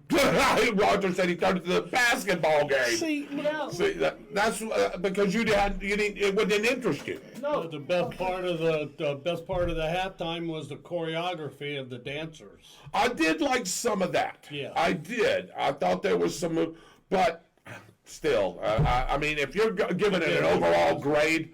That was terrible. It was literally the worst halftime show I've ever seen. And I've seen some other rappers come on halftime shows and actually do a really good job too. Yeah. I can't. The thing, I'm gonna be honest with you. The thing with Eminem and Dr. Dre time was okay, and I like those guys. I didn't think it was outstanding, but it was okay. It wasn't half bad. But this, I don't know. I can't explain what that is. Let me get some comments. How do we go from some of the old R&B stars that we used to have on these halftime shows? Yeah, that could really sing and write music and just unbelievably talented. How do we go from that to this? I don't know. How do you go from Whitney Houston to this? So Julie Binion said, "Royal Flush, y'all are right. Got it right." Lisa said the Chiefs were overconfident. The Eagles won because God guided them to victory. The coach and the players gave him all the glory. I knew that was coming. Yeah, I knew that was coming too. She said something to me yesterday about that. I figured that was coming. The Chiefs gave all the glory to Taylor Swift. Yes. The audio mix between vocals and the acoustics was mixed very poorly. That's what Byron just sort of said there in a roundabout way, but he even broke it down even further than that. How in the world do you project as a vocalist that stuff that he does?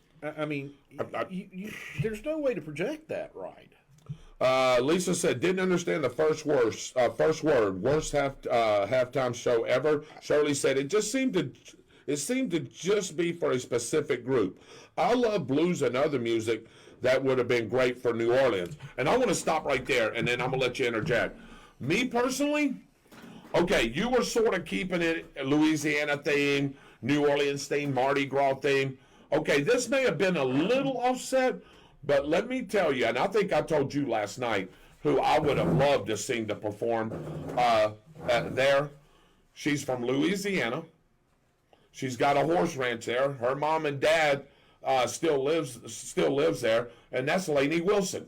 Why didn't Lainey Wilson perform at the halftime show? She's a Louisiana native. Her ranch is only 90 or 100 miles from there. Why didn't she perform? Now, she could have been busy. There may have been dates or something, but I would have loved to see Lainey Wilson perform there, Byron. I mean, she would have been better than what we had. I don't care for her particularly all that much either, Yeah. but she'd have been better than what we had. Here's a novel idea. How about actually putting a marching band on for the halftime Shelley show? Rodgers said that yesterday. Yeah, I mean, that's all. Yes, and Shirley said that too. That's a lot of what the Louisiana thing is. They have marching bands with the. What did they bring, Southern or Grambling out there? I'd rather watch that. Any day. Yeah, buddy, their performance. Florida A&M. Florida A&M. Oh, heck yeah. Yes, Bethune-Cookman, any of them, all of them, put all of them out there. I would have loved that. Yeah. It's real talent. That wasn't real talent. That was. I don't know what that is. You know, there are a lot of people that would look at me and go, "You don't know what you're talking about," but I have a degree hanging on my wall that says I do. So, Mitchell Gunner, did you see that? David thinks about rolling in a 5.0. Oh boy, good grief. Let's see here. I didn't understand a word Shirley said. James and Heather Thrasher's watching. Must have been snakes at the Super Bowl. He said he's glad he didn't watch it. And I know I'm commenting under my weather page, but I shared a post this morning showing what type of message Kendrick was trying to send. Do I agree they could have picked someone better? Most definitely. Could Kendrick done better? Most certainly. I really don't like from an audio perspective how they mixed it live, but then the clip they put back on YouTube was mixed correctly. that's because they had a chance to go in with auto-tune and all that other crap that they have now and fix what he did. Yeah. It wasn't just how it was mixed. It was him too. I mean, you know, Julie, I was surprised. I'm gonna see if Byron remembers this, and that's a great point to bring up because I do remember that. She said, and Taylor Swift did satanic symbols in the stands last Super Bowl. Do you remember that? What she was doing? I don't. But I try not to pay much attention to her. But I remember what you're saying. Idiot at all. And she's never been good. She writes music for 13-year-olds, and after the first couple of songs she put out, I was like, I've had enough of this. That's enough of that. Mitchell's right. We saw. How about some jazz musicians? Yeah, I would have been okay with that. And your mom said, let's get the bands back. Yeah, no, I agree. Look, there's all sort of ways you could have done that. I mean, all sort of old R&B artists you could have brought out. Yep. I mean, there's all sort of things to do the Louisiana thing. Yeah. I mean, Zydeco bands. I mean, some of that stuff is unbelievably good. Anyway, it is what it is. I know that I didn't like it, but we gave our opinion, so that's enough about that. It's 8:49 Eastern time. We're getting ready to close the show down, Byron. I know we want to get some other things, but we'll table those off. But I did want to get to a couple of quick things, some praise. Well, first, some sad news. The Bradford boys basketball team is done. They lost in the districts over at Newberry. And bad, 87-39. They lost to Newberry. 87-39. Newberry, though, is 23-0 now, ranked number 1 in the state. They've got a good squad. The Bradford boys had a good squad, too. They only lost 5 games all year, counting that one. But they're done. I believe the girls were playing tonight. I don't know what they did. We'll give you a report on that. But something that hits home to me, and I know Byron likes it, too, the BHS JROTC results of the Matanzas drill meet that they had over at Matanzas High School. They got first place in armed platoon exhibition.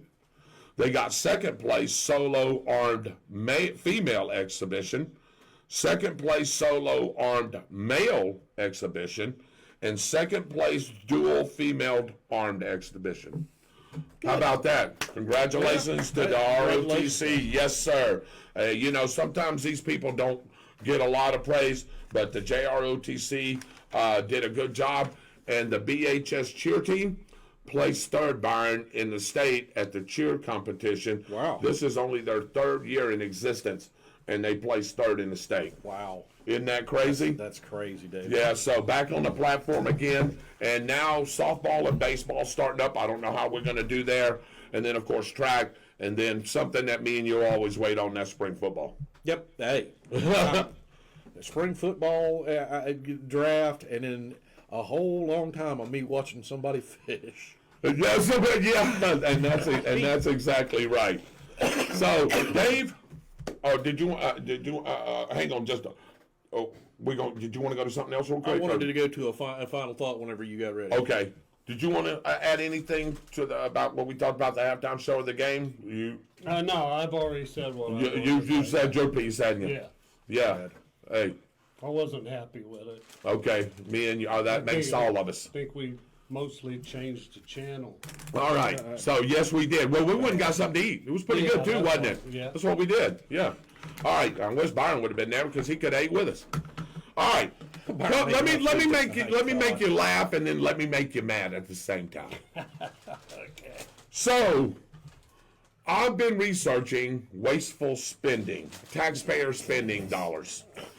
And I've come up with 10 so far, and I'll come up with 10 more next week and 10 more the next week. Before David goes into this list, I want you to think about this. That is your money, and have you ever heard of any of this? Right. Go ahead. Okay, hang on a minute. Just a couple of quick comments here. I'm also not disagreeing with you, Byron. I'm just giving my perspective from a person that edits audio and video a lot. And I agree. And we're giving it from a musician standpoint, not that you're wrong, Austin, and a DJ standpoint. A guy that DJs and DJs weddings and knowing some part of music and knowing you had a degree in music. And that's just our opinion. Austin, what I was saying was it shouldn't have had to been all edited like that. Number one, the person that was running the mix should be fired. Number two, even if the mix is bad, you should have been able to understand what he was saying. Good singers, you can understand what they're saying. You just got to you look at it and go, God, they've got the vocals buried in the mix. So, Byron and David, I'll ask you all this question. You tell me if I'm wrong here. If you're a good singer, you should be able to sing a cappella. Not for that many people. I understand, but what I'm saying is Are you talking about a cappella without a mic? Without a mic. Without a mic. Not for that many people, but you should be able to sing a cappella with a mic for that many people. Yeah. So, that's to be seen or heard.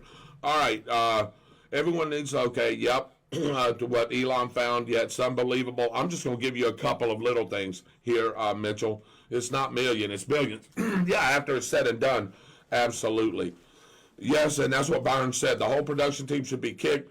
They brought in a whole separate team for just a halftime show. Absolutely terrible.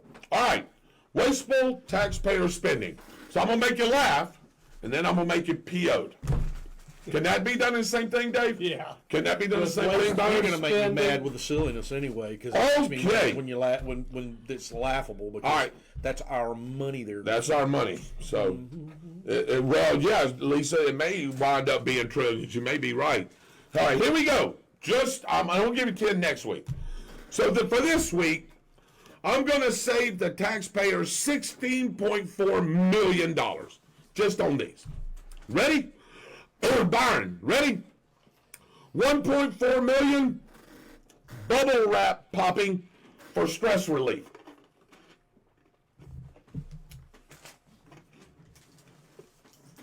Pop, pop, pop. Oh, I feel so much more relaxed. So, I'll tell you what you do. If you need stress relief, and they say it works, go buy you some bubble wrap, take it home, and pop the hell out of them. Yeah. We're not going to fund that. Bye. Okay. Byron, you're going to have to explain this one to me, because I'm not sure.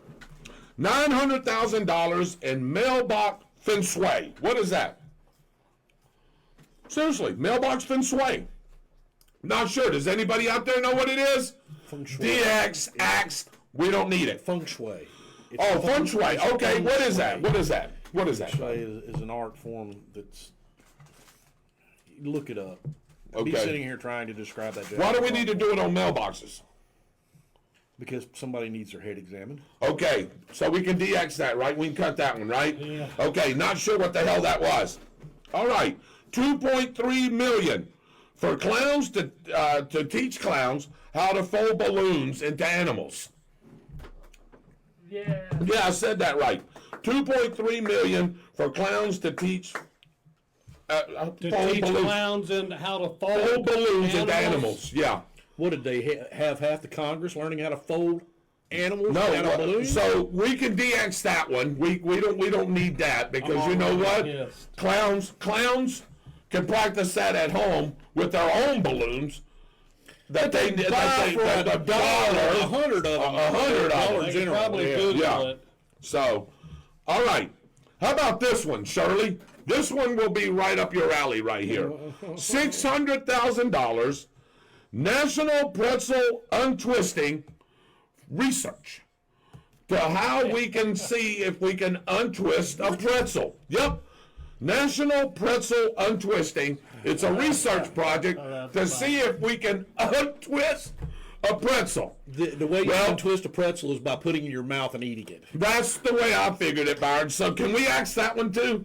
Yeah. Can we get rid of that one? Or do we ask the people that actually did this with funding? That would be nice. $600,000. Okay, number 5, 1.8 million, and Byron is going to love this one. Sock pairing. It's a department, the Department of Sock Pairing. What we do there, or what they do there, is they find missing socks and then you pair them together.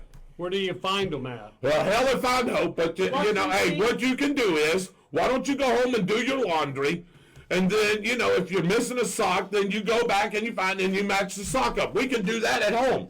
That's David- 1.8 million. Can we get rid of that? David is not making this. No, up. I'm not making this up. This, and I'm gonna get you 10 more. This is not made up. So, can we get rid of that one, ladies and gentlemen? Oh boy, everybody's getting mad here. 1.2 million.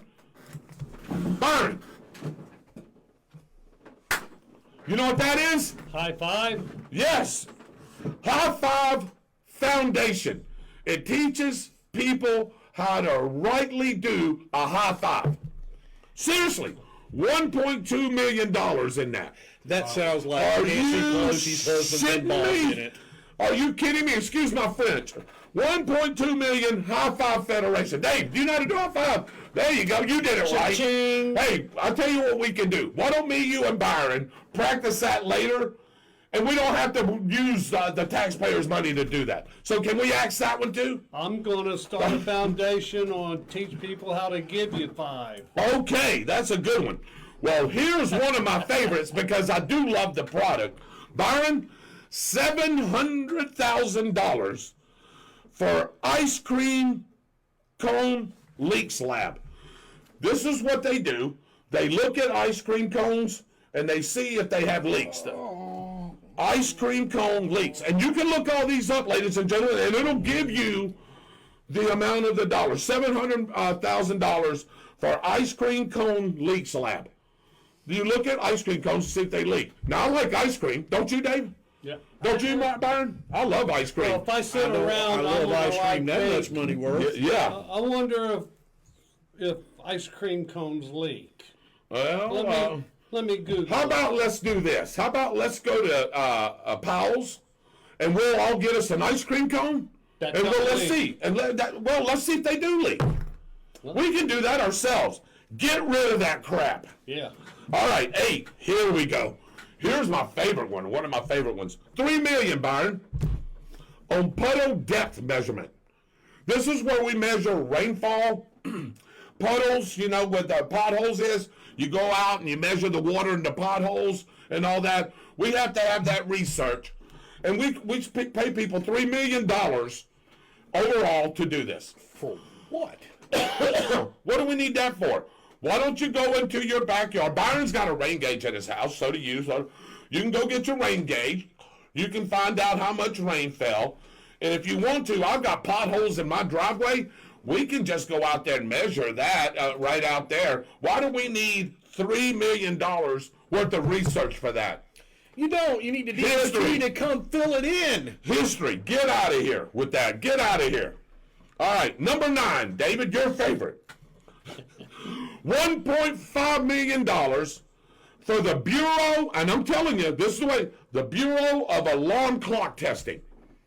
That thing goes, Well, hell, I test mine every morning. And there's I don't need one. There's Chuck Schumer's family. Yeah, $1.5 million for the Bureau of Alarm Clock Testing.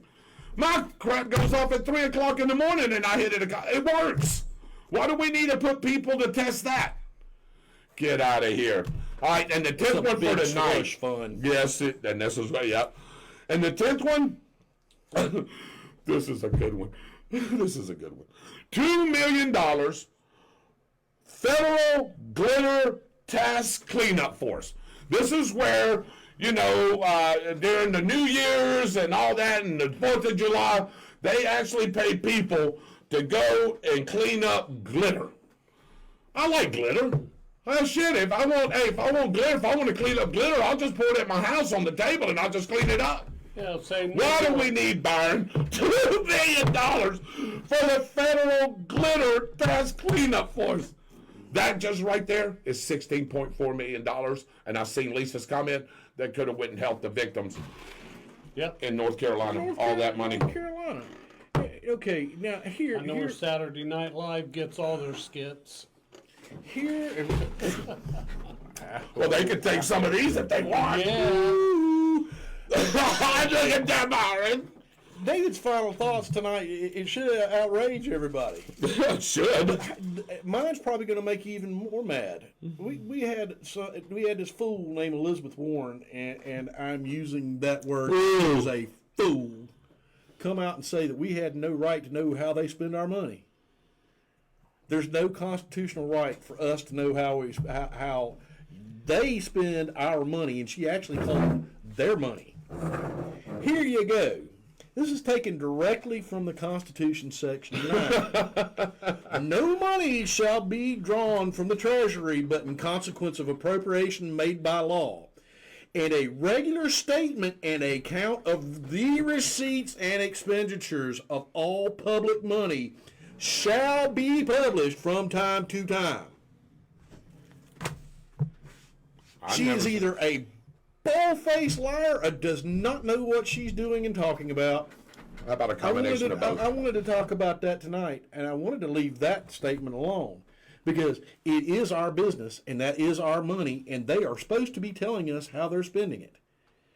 Now, they can say all they want to about, well, this was published and this was published. Now, how many of you have ever heard of this nonsense? First time for me. Yep. And I'll have 10 more next week. There's a website out there that's called, if you want to look, Wasteful Taxpayer Spending Registered 2025. That's where I found it. They've done things like build bridges to nowhere. They've spent millions of dollars People on talk about it on YouTube. testing the effects of exercise on shrimp. That's not a lie. No, it's that not sounds like that's ridiculous. No, and I'm just trying to make people. No, you're not. That is not a lie. That's actually happened in the past. We have funded that with our taxpayers' money. Why do I need to know what exercise does to shrimp? The only thing I want to know is where they are and how I'm going to cook them. And how are you going to eat them? Well, a lot of them. Yeah, eat a lot of meat too. But those are just two examples. Yeah. Sounds we like have pocket money. We have Democrat politicians running around going, "You can't do this. Doge can't do this." They don't need to know. They don't need to know. They have no right to know. My butt, we don't have a right to know. She can take herself and that loudmouth creature from Texas and go somewhere else with her too. Because I'm telling you, if I'd have been that guard and she'd have gotten in my face and tried to make me look like I was the one that was doing something wrong, I would have told her about her rear end, congresswoman or not. I don't know if anybody's seen that video. I cannot stand Maxine Waters. She is an unmitigated troll. And that's that. So I got a bubble wrap popping mailbox. What is it called again, Byron? Feng Shui. Feng Shui. Clowns to teach how to fold balloons into animals. This is National Pretzel Untwisting for research. Sock pairing, Department of it, Dave. High Five Federation. Ice cream cone leaks. You kidding me?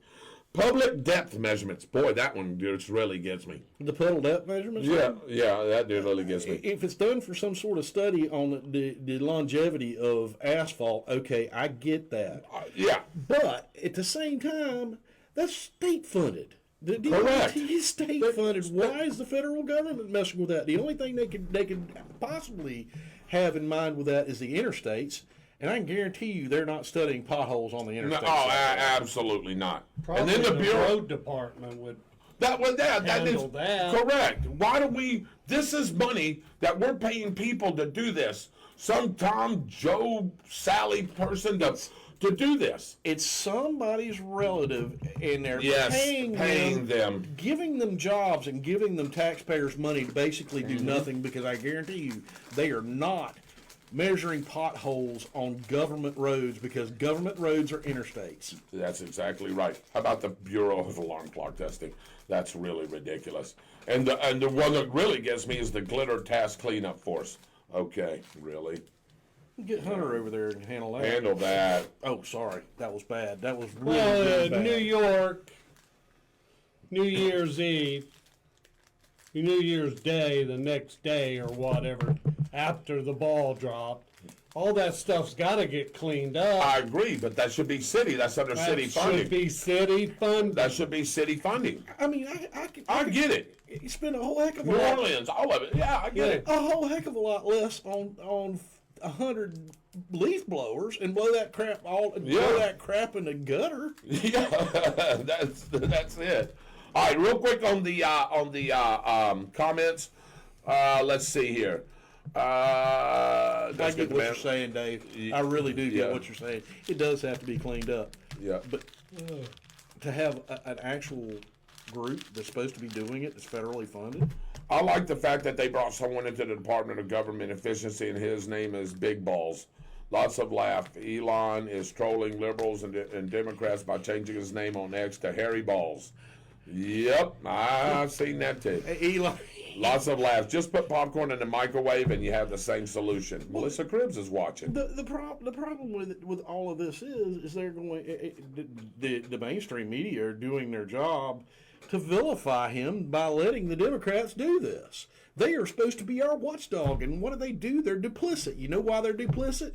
And this has been released by Doge too. Guess where some of the funding from USAID goes? It goes to all of our media outlets. Yeah, he's right. And then let me throw another one here at you. They're being paid to be the mouthpieces of our government. Do you know how 1984 that is? I'll tell you another one too. 177 million to Ukraine. He only got 70-something, or billion, excuse me. He only got 70-something billion of it. Where's the other 107? Yeah, let's figure that one out. We'll talk about that one next week. That's coming because he's auditing the Treasury, and he's also auditing the Pentagon. Fine. Yeah. Who likes the fact that $59 million went to New York City for illegals to house them in premium hotels on the west side of New York City? Not just there. I read a number where it's in the upper of billions by housing all of them all across the United States, which is absolutely... Any government official that did that should be put in jail for aiding and abetting. Yep. Any of them. And I don't care whether it's Republican or Democrat. If you aid a criminal in this country is called aiding and abetting, they should be sitting in a jail cell, and I hope they put them there. And if Elon Musk and his task force find wrongdoings and find that people has got these taxpayers' money, and I'm talking politicians, that is called federal embezzlement. And there should be, not only should we know, and it should be transparent, but there should be federal charges coming to those people that took our money, period. David, you could charge every single sanctuary city in this country and the government officials that backed that when it did with aiding and abetting illegal aliens, which is a crime. It is a crime. They should be arrested and jailed for it. FEMA couldn't give proper funding to Florida residents or the people in the Appalachian Mountains of North Carolina or help the victims in California from the wildfires. Oh, I beg to differ, Austin. I beg to differ. Buddy, they did help. $750 help. How about that? What in the hell is that going to get you? With no place to spend it and no way to get anywhere. Like Lisa said, I just read her comment. She's right, and I wanted to say that. Hey, what did she say? There's people in North Carolina that are freezing, living in tents with no electricity and no water. How many months ago was that, Byron? Correct me. My memory's bad. 7 or 8? Ago, and this is still happening to these people. I don't flat out get it. Just one more way to get money in certain pockets, like your mother said. Yep, I'm so happy this is coming to the surface. Me too. Agree. Let's see. Let's not forget about a certain political sign in your front yard. Your FEMA support was dropped, especially in Florida. DOGE, one of my favorite initials. Doge. Also dismantled the Department of Education. Trump has ordered all the funding to go to the state boards and be distributed within the state. This was as of 6 a.m. Monday morning. Well, let's see what happens. We'll see what happens with that. Because in order to actually break that up, he is about to catch all sort of flack from that. Mm-hmm. It's something that I 100% agree on. It should be back in the hands of the states. It went from being one of the best educations, if not the best education systems in the world, to being ranked 34th, which is what it is now. You tell me if the government does anything good but collect taxes and use force, because it's the only two things the government does that's any good. 4 months ago, he said about the hurricane. He said that happened. I thought it was longer than that. But it sure does. Lisa says, I'm watching Fox News, and the Democrats are saying on the news to F Trump, one right after the other. Literally saying it. They have lost their minds. Yeah, they sure have. Oh, absolutely. Absolutely, man. When does it come to the point that you start charging those politicians that are doing that with obstruction? Yeah, well, and I want to run something by you real quick. I know it's 9:15 and we need to close the show down. We could keep going all night, you know that, if we wanted to, but David's got to get up early in the morning. Byron does too. I need to get something to eat too, by the way. My stomach's growling, Byron. Have you eaten anything? You're going to eat something to get home? Oh, yeah. What did Lisa make? Pot roast. What? Yeah. Lisa, you made pot roast? Yep. Didn't invite me? Nope. You know what she's going to say? Oh, yeah, you can come on over now. 9:15 at night, sure. Well, I won't come over.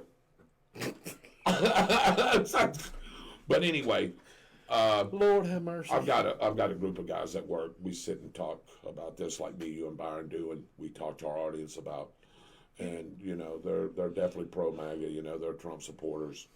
And one of the guys was asking me today what I thought about, Elon Musk and his task force bringing all this to light, and trying to be transparent about it. And I'm like, you know what? And one of the guys told me this, and I agree, and I think Byron will agree with this too. Yes, we need to know. Absolutely, we need to know where this money's going. Yeah. But here's the other problem. Are we just going to acknowledge it and let it go? Or are we going to acknowledge it and let's punish somebody for it? And I think that's the difference right there. And the guy asked me that. And fix it. And I'm not so sure, Byron, if the Republic... One thing I will give the Democrats, they stick together. They all are like a group of wolves. Whether it's right or wrong, they'll stick together. I need the Republican Party. We need the Republican Party to come and do the same thing. I want to know where this money's going, but I want to know who's going to get punished for this. Are we going to just say, okay, so-and-so did this, let's leave it alone? Do you think punishment is coming? I hope punishment is coming. We thought that was going to happen in Trump's last term with some of the stuff he discovered. That is not the Republican Party's domain anyway, by the way. That is the executive branch's domain and the Department of Justice's domain. Trump needs to look at his Attorney General, Ms. Bondi, and go, you find it, you're prosecuting it, and it does not matter whether it's ex-presidents, it does not matter whether it's the head of the Senate, it does not matter whether it's congressmen, it does not matter whether it's their families.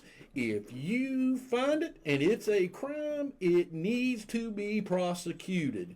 Send the federal marshals out, put them in chains, and put them in a jail cell somewhere. And like Byron said something earlier when he was explaining all this, it doesn't matter if you're a Democrat or Republican. Does not make a single bit of difference. If they find out what's his face from Kentucky that was a leader of the Senate for so long for the Republicans is in on that, and I can guarantee he probably is. Put him in chains too. His Chinese wife and their family. Yep. Put them in chains and put them in a jail cell. I am not a MAGA person. I like what Donald Trump has done the 4 years he was in there, and I like what he's doing now. But I am for the person that's going to run the country the way it's supposed to be run. I'm for this, the Constitution. Yeah. And we the people. And we the people. Hey, Lisa said, yep, I did. Sorry. There's plenty. You can have leftovers. Are you sure? There probably ain't gonna be any. That's what. Are you sure? Are you sure, sweetheart?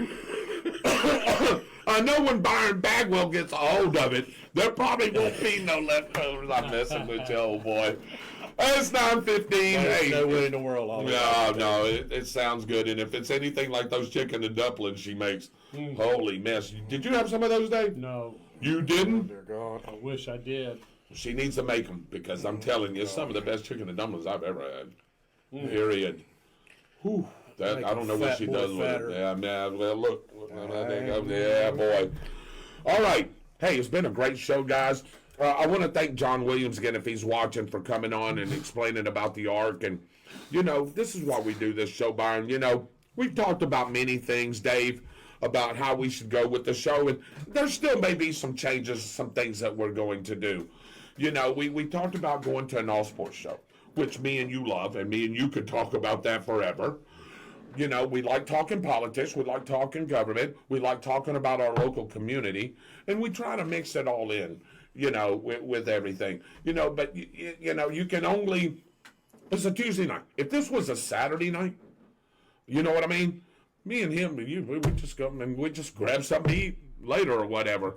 But, it's a Tuesday night. We both got to work. All you guys got to work. And we don't want to keep you too long. But we've been going a couple hours now. But, we thought about different ways, Byron, about what we should do with the show. And like I said, I'm not sure which direction we're going to go. But I'll tell you, what I don't want to do, one, is anybody that wants to be a guest, whether they're in the community or wherever, we won't guest on. We love doing interviews. We love having people on. I think that gets them exposure for whatever it is that they're trying to do. And it gets us exposure as well. Yeah. We love the sports. If y'all know me and Byron, we are definitely the broadcasters for the Tornado football games. And we not only love Tornado football, we love all football, we love all sports, probably with the exception of a couple, but we could get by. Hey, we could get by. I bet we could do it if we needed to. And then, the politics, which Byron's really good in, and I'm good. And we all chime in on that. And like I said, I just want to make the show pleasable for everybody. And I think the domain that we have right now, Byron, I think we're sort of doing that. But again, me and Tuck and Z, I love coming on. Byron, we would all watch it. I don't know if y'all are still doing it. I know Z has engaged or is married to a very beautiful woman that he met, and has probably taken some of his time up. But no, man, we love you guys. We all do the same thing, and we are doing well, brother. We hope you're doing well. Dave's right here. Mitchell is doing something else now. He's extended our show on to doing the On the Spot Motorsports media page. All kinds of racing and all kinds of things dealing with anything to do with racing, really, no matter what it is. He's got his podcast comes on to this week at 8:30, but generally it's 7 o'clock on Thursdays. Tune in to Mitchell Gunner On the Spot Motorsports media with Mitchell Gunner, and you'll if you're a car enthusiast, you'll definitely love that. But okay, yeah, Vincent. So he said hey to Austin too. Yeah, so absolutely. So anytime you want to chime in, let us know, man, and we'll try to get you on the show, brother. Love to hear how you guys are doing. Let's see. He says, thanks for the shout-out, brothers. We are shut down for a little while, but we will be back soon. Lisa, Shirley, and a couple others said they love the variety. Said they can deal with the variety. So that's something, Dave, we can take in consideration. Yeah, absolutely. So I love it, too. I really do. Yep. Byron, why don't you close this out, brother? I've ran my mouth enough. Ladies and gentlemen, please pay attention to what your politicians are doing. The stuff that we just talked about is absolutely ridiculous. They never should be allowed to or be able to do anything like that with our money. That is not the function of the federal government to do garbage like that, and they can say what they want to. It's not entitled. You are not entitled to do any of that by the Constitution they are supposed to be following. Thank you for the Bradford County ARC for all they do for our community. Go see the car show. It's going to be a good one, as they always are. Mm-hmm. Congratulations, Philadelphia Eagles, on the Super Bowl win. Unbelievable defensive performance and really good offensive performance on top of it. Take care of yourself, guys. Hey, Byron, one more thing. And nobody mentioned it, Dave. Nobody mentioned it. And Byron didn't even say anything about it. You got the haircut. But nobody on the show. I figured your mother or Lisa or somebody would have said about my haircut. I saw the haircut. I wasn't going to say anything. I know. I was hoping. Wait for somebody to say something or you. Yeah, I was. Unless I missed a comment. Did you see anything? No. Byron, did you see anything? I thought for sure Shirley would definitely say something and Lisa would say something. But yes, I got a haircut. Dave, hey, there was a bunch of hair on that floor, wasn't there? A pile of it, man. I feel a lot better, Byron. You don't know how much hair weighs you down. And it was out of shape. It was ugly. Last night I looked at some of those pictures that we were in. That old bangs was hanging out, and I was like, oh, my God. Dave's got to cut that hair before we go on the show tomorrow, man, because it's absolutely terrible. So, shut her down, Byron. Sorry, I just wanted to say that. Everybody take care of each other. Stay wary and stay aware of what's going on in life. I hope everybody has a great night and a great weekend. And we'll see you again here Tuesday night, 7 o'clock on the spot with David Rodgers. Peace out, everybody. Good night. Peace.